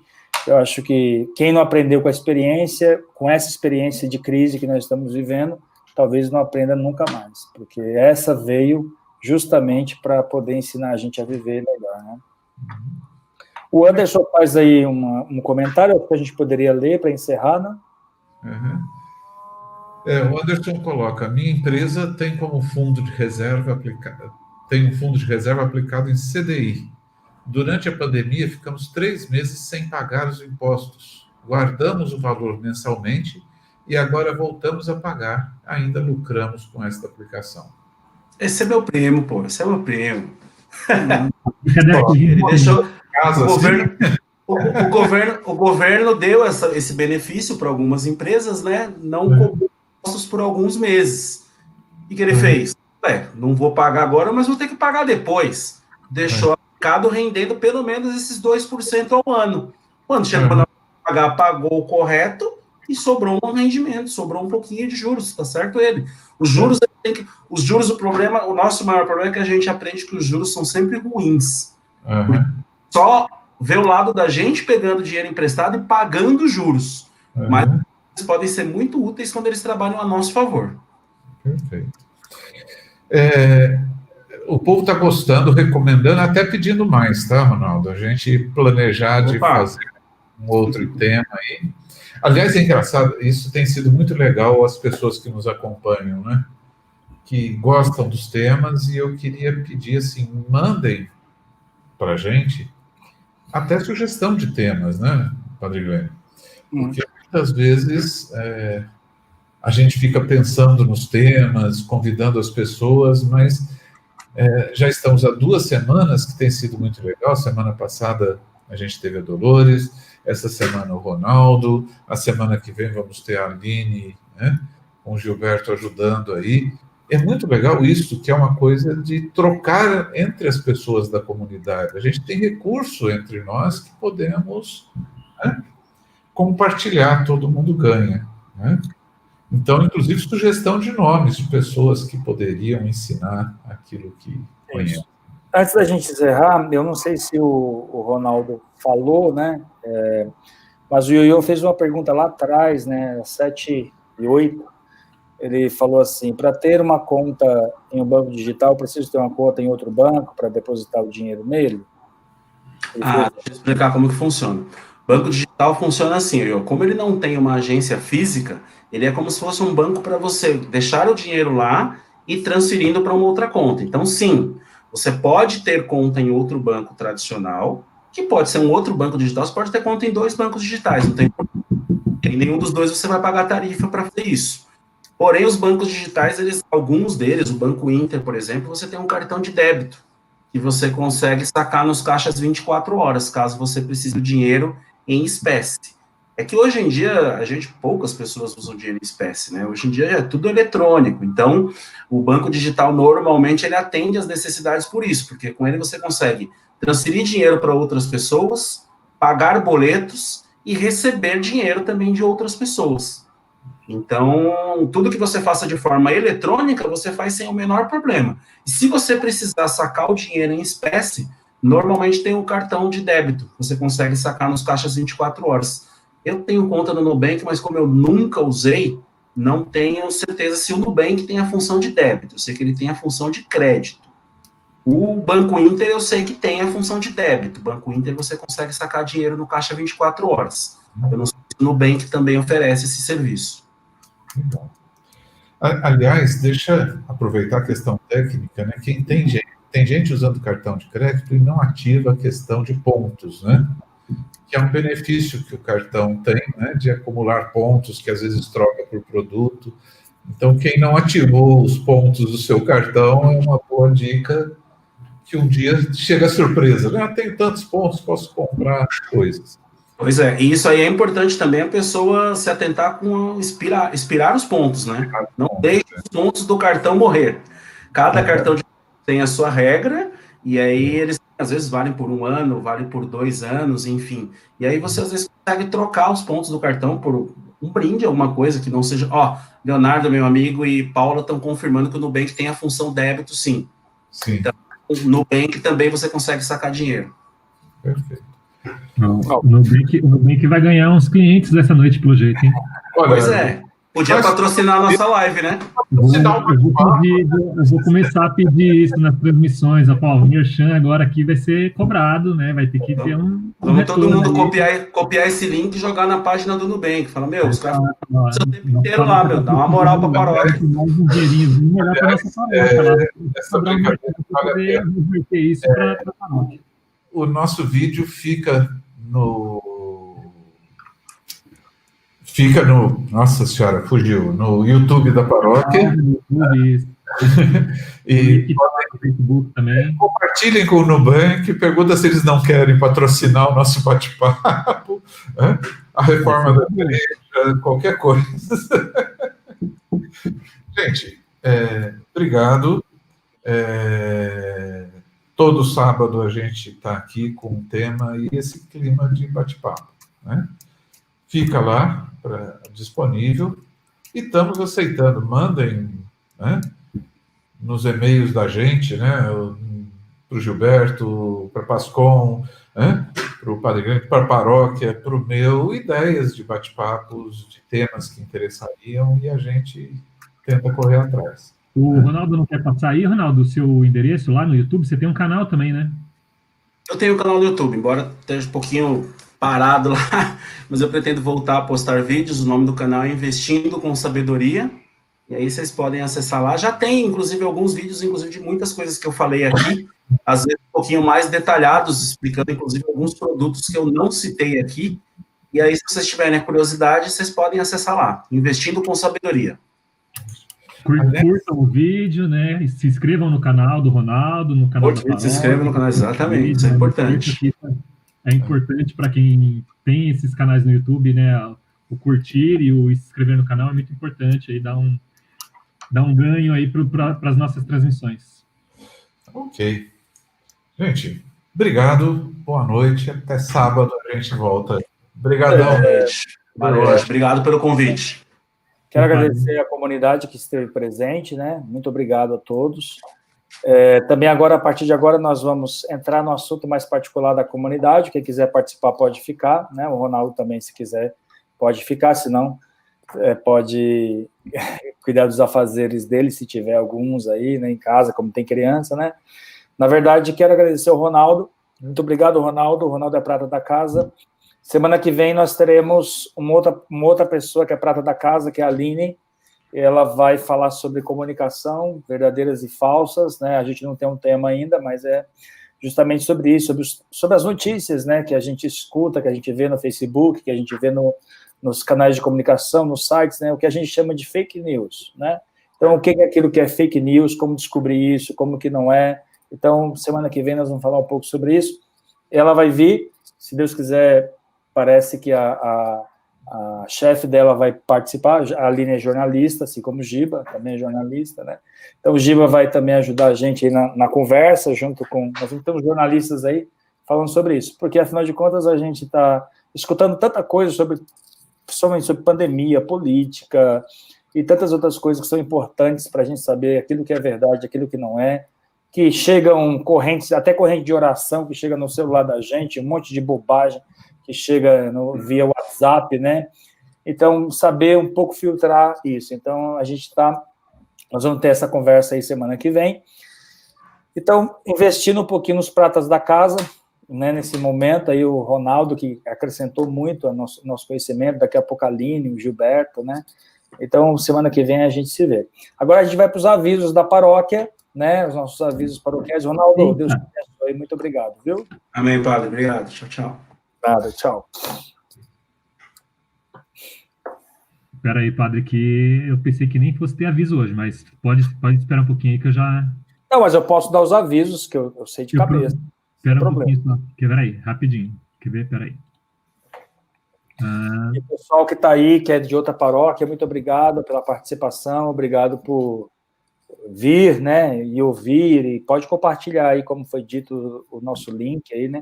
Afinal de contas, a ideia do bate-papo, ela é não só para a paróquia São José, mas também para todos aqueles que gostam de bater papo sobre vários assuntos, né?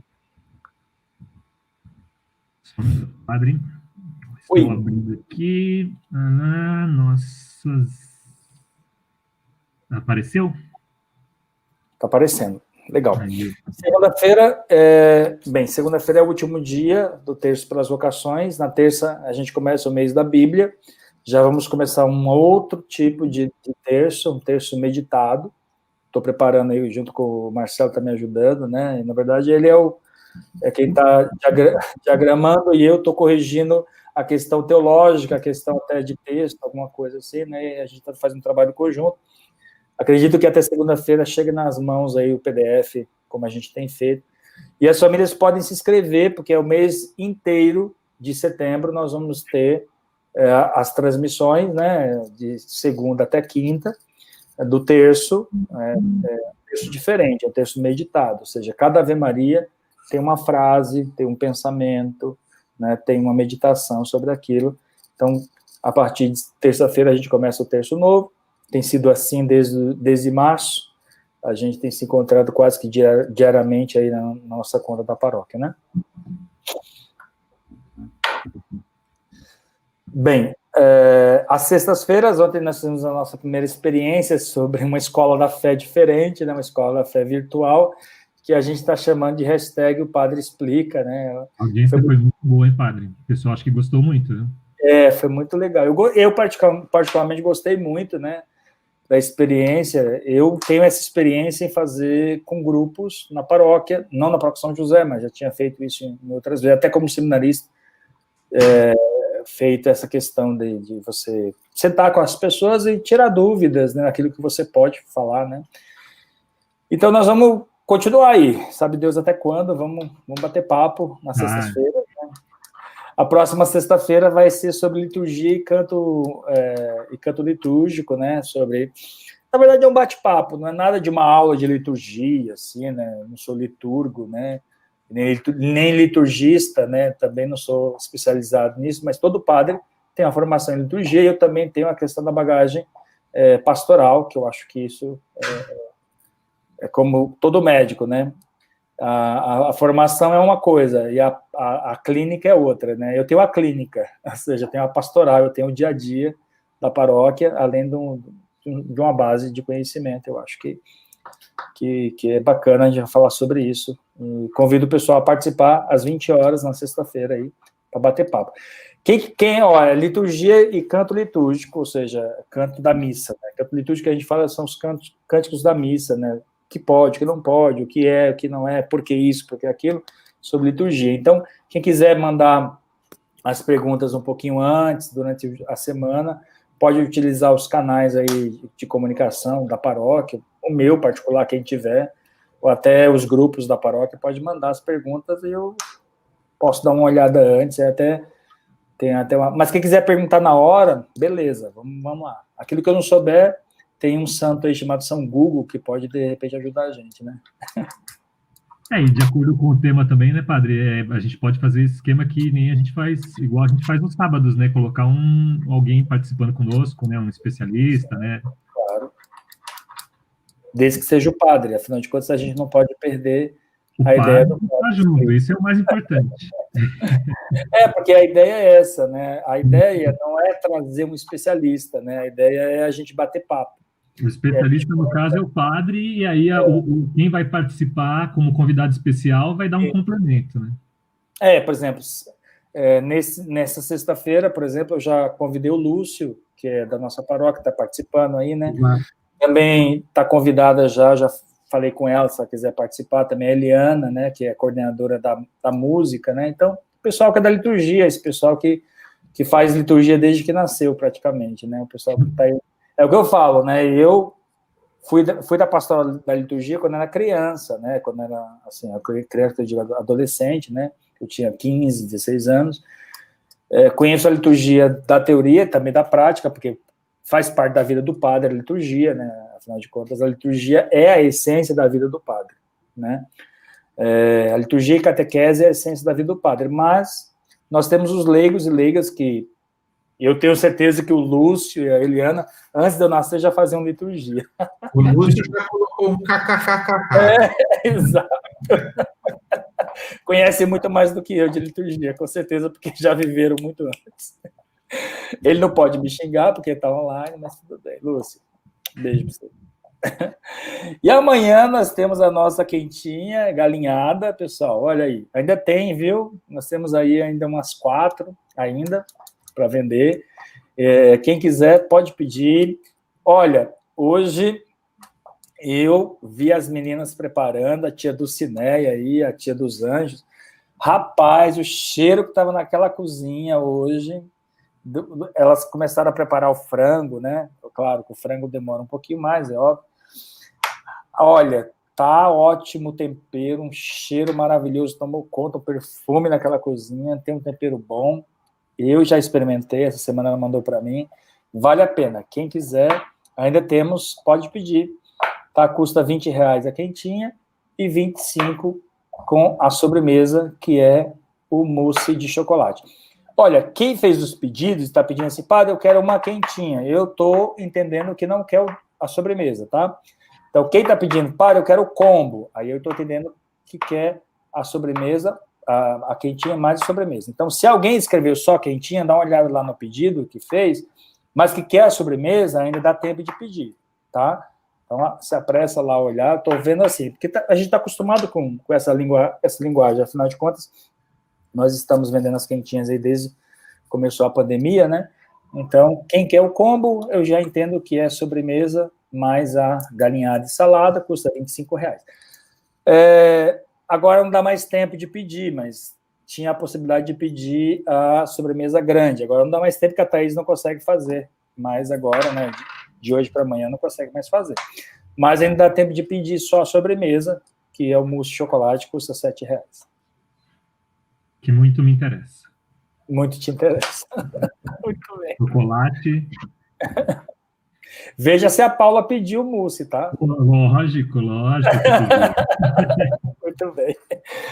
E as nossas missas dominicais, agora, o Giba não está sabendo disso, o pessoal da Pascou também não está sabendo, né?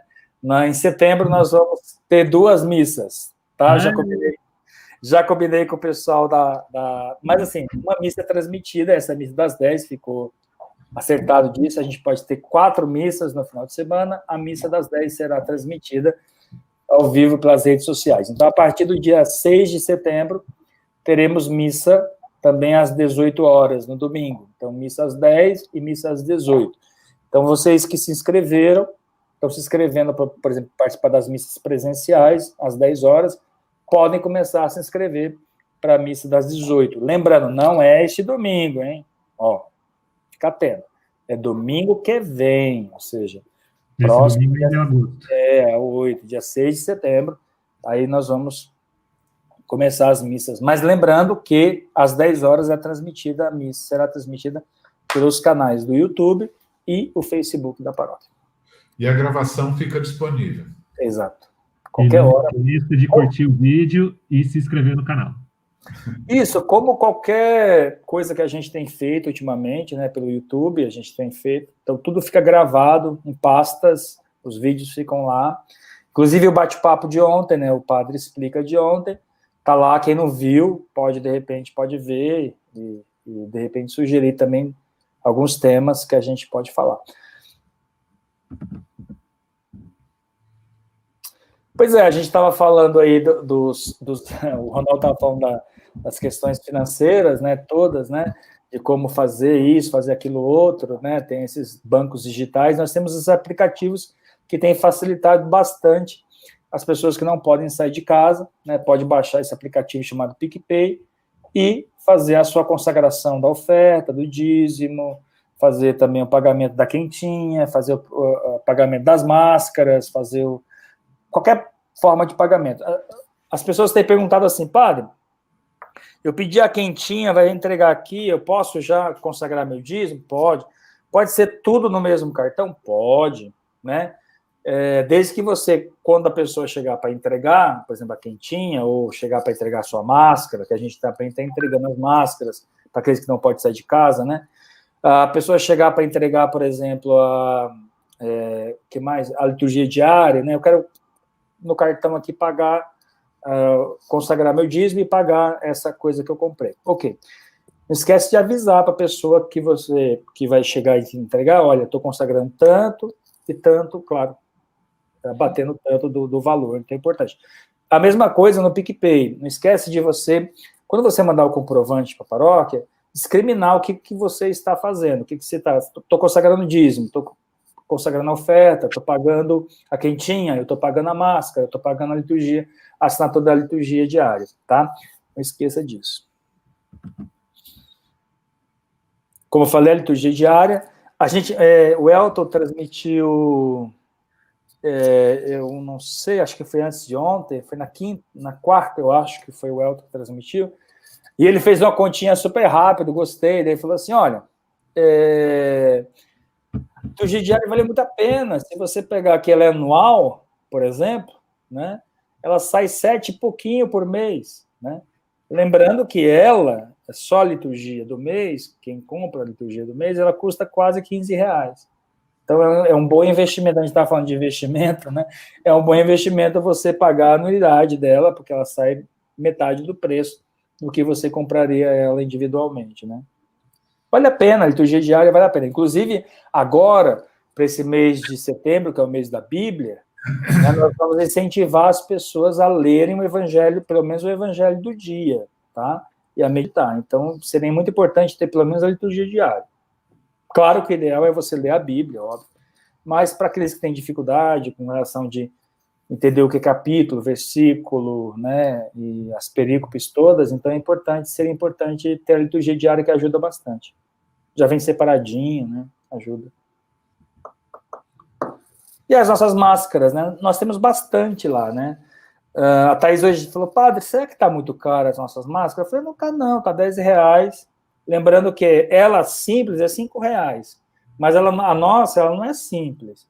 O tecido é diferenciado e, por exemplo, para colocar o emblema aqui na paróquia, só para colocar o emblema da paróquia, é mais R$3. Ou seja, só aí já é R$8. Aí a paróquia fica com R$2 para poder ajudar nas despesas da paróquia. Então, ou seja, esse é o modelo 3D, né, que o pessoal chama de 3D, né, padre? É o modelo 3D, né? Eu falei, olha, eu vi muita gente na rua com máscara do Corinthians, máscara do Palmeiras, máscara dos times, né? Máscara. E aí eu tive curiosidade, perguntei para a pessoa, falei, quanto você pagou nessa máscara? Ele falou, eu paguei R$12. Eu falei, então. Porque não é simples, é caro. A gente chama silk screen, né? O nome dessa técnica que aplica no tecido, né? Isso não é barato, né? Então não é barato. Né? Então a nossa máscara está no mesmo valor que você compraria uma máscara. Bem, eu acho que até um pouco abaixo o valor, pela qualidade do tecido, pela qualidade da máscara e também pela aplicação do silk screen no tecido, né? E tem as duas finalidades, né, padre? Além de estar protegendo a si mesmo, está também ajudando a paróquia, né? Isso, exatamente.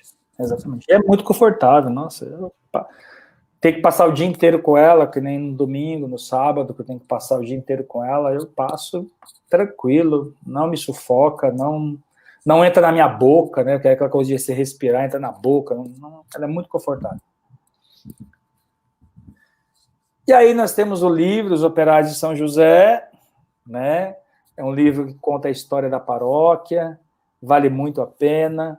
Você pode dar de presente. Eu olho para esse livro, eu acho que não sei se o Giba e o Marcelo, que também trabalharam na confecção desse livro, né? De filho. Não é um filho, né? Para mim é um filho, é verdade. Agora, olha, eu já plantei uma árvore, já ajudei a escrever um livro e já tenho filhos, então eu já posso morrer, né? Diz que é assim, né? Eu tenho filhos espirituais, né? Já ajudei a escrever um livro e já plantei uma árvore. Então, minha vida já tem sentido, né? Verdade, esse livro, ele agora, talvez as pessoas não deem tanto valor, né? Mas num futuro muito próximo, ele será um livro de catequese da paróquia São José Operário. Porque é assim que surgiram os evangelhos. Os evangelhos surgiram como... O que é o evangelho? O evangelho é uma cartilha de história.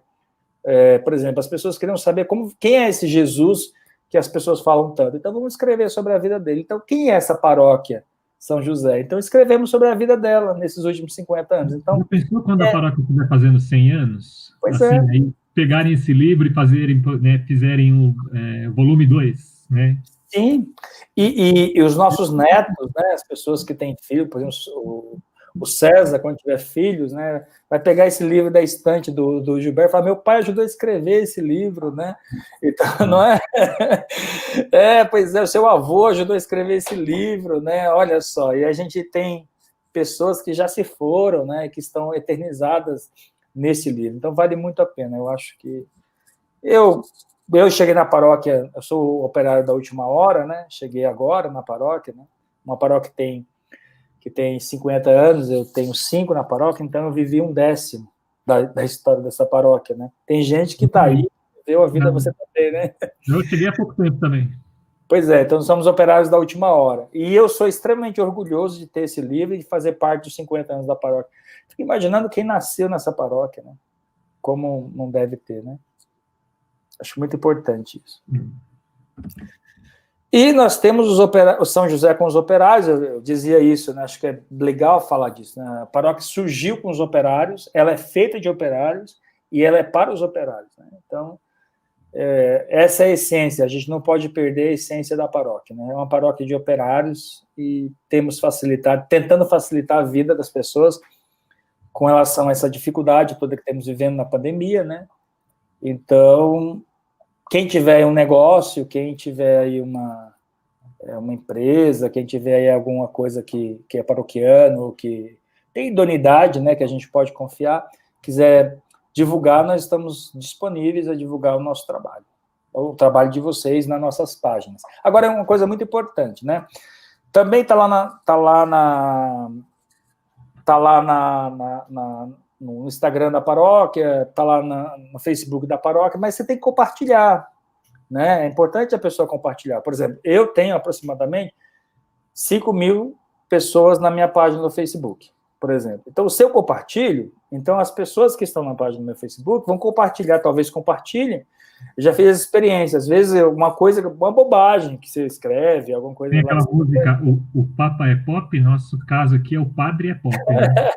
Pois é, e aí tem lá, o pessoal, assim, quando eu olhei, tinha, sei lá, 30 compartilhamentos. Eu falei, puxa, 30 compartilhamentos? Ou seja, 30 pessoas compartilharam e, de repente, nas páginas delas, outras pessoas compartilharam. Então, ou seja, você tem lá 20, 30 pessoas, ou seja, mais 30 pessoas vão ver o seu trabalho, né, a divulgação do trabalho. Então, divulguem. Mesmo quem não está lá, seria importante divulgar, né? Seria muito importante divulgar, porque tem um trabalho de outras pessoas que a gente pode ajudar, né? O Lúcio está dizendo aqui, ó, o Lúcio está dizendo aqui que a alemã, que é a Eliana da música, é a trabalhadora da primeira hora da paróquia.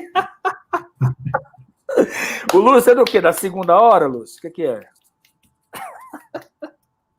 Quem não sabe, gente, do que a gente está brincando, é uma parábola do Evangelho de Jesus Cristo, que Jesus diz o seguinte: tem um homem que tem uma vinha, e ele começa a chamar trabalhadores para esta vinha. Ou seja, o que é a vinha? A plantação de uva, né? Então, ou seja, e aí ele começa a sair na praça, começa a chamar e dizendo assim, olha, se você vir trabalhar, você ganhará, sei lá, uma moeda de ouro, vamos dizer assim, né? Aí começa a chamar e vê que não dá conta, aqueles primeiros da primeira hora não dá conta, precisa de mais. Ele sai de novo, até que ele chama o pessoal às 5 da tarde, que já está fechando o expediente, né?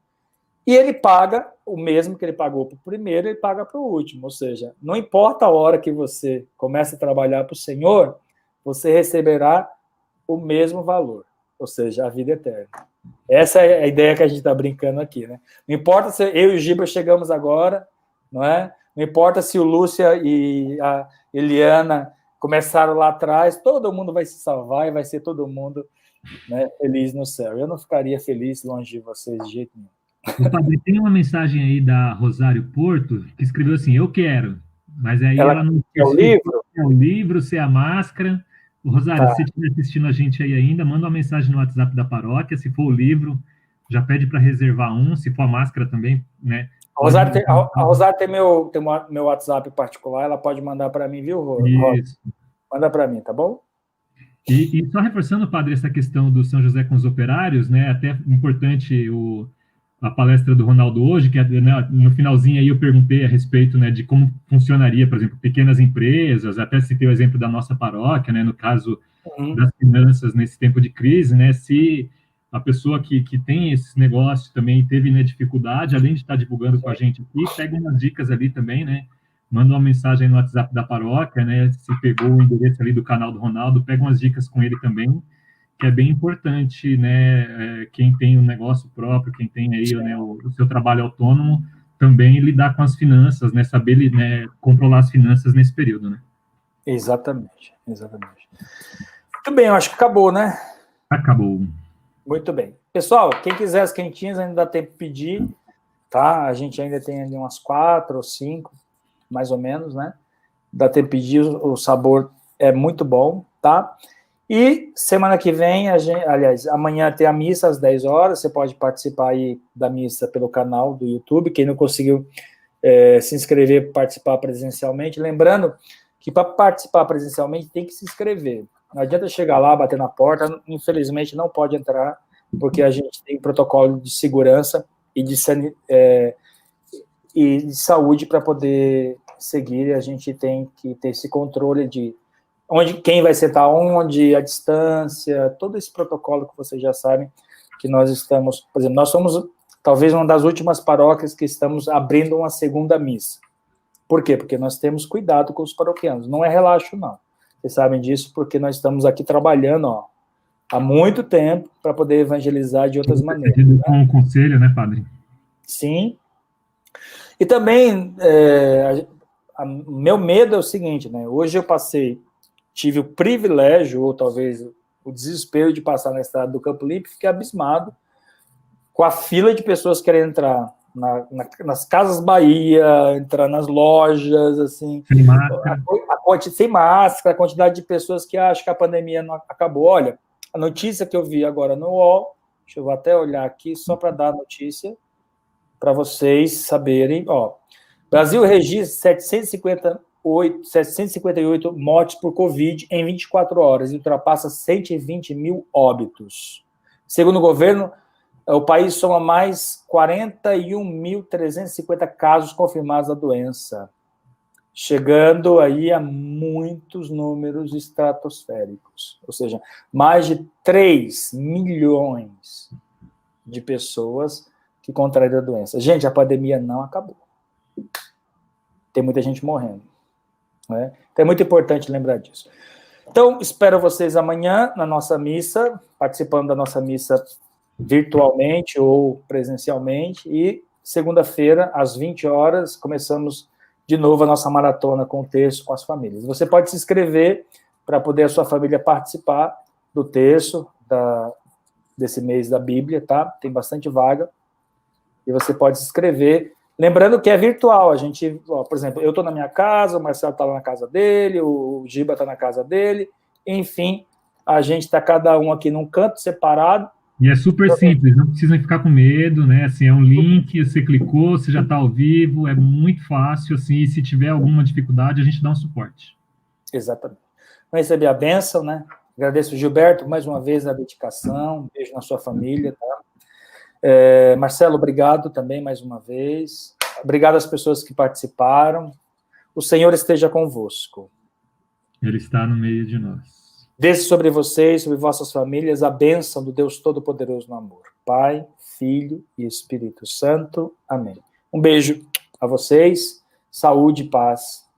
Até amanhã. Tchau. Obrigado, pessoal. Até a próxima.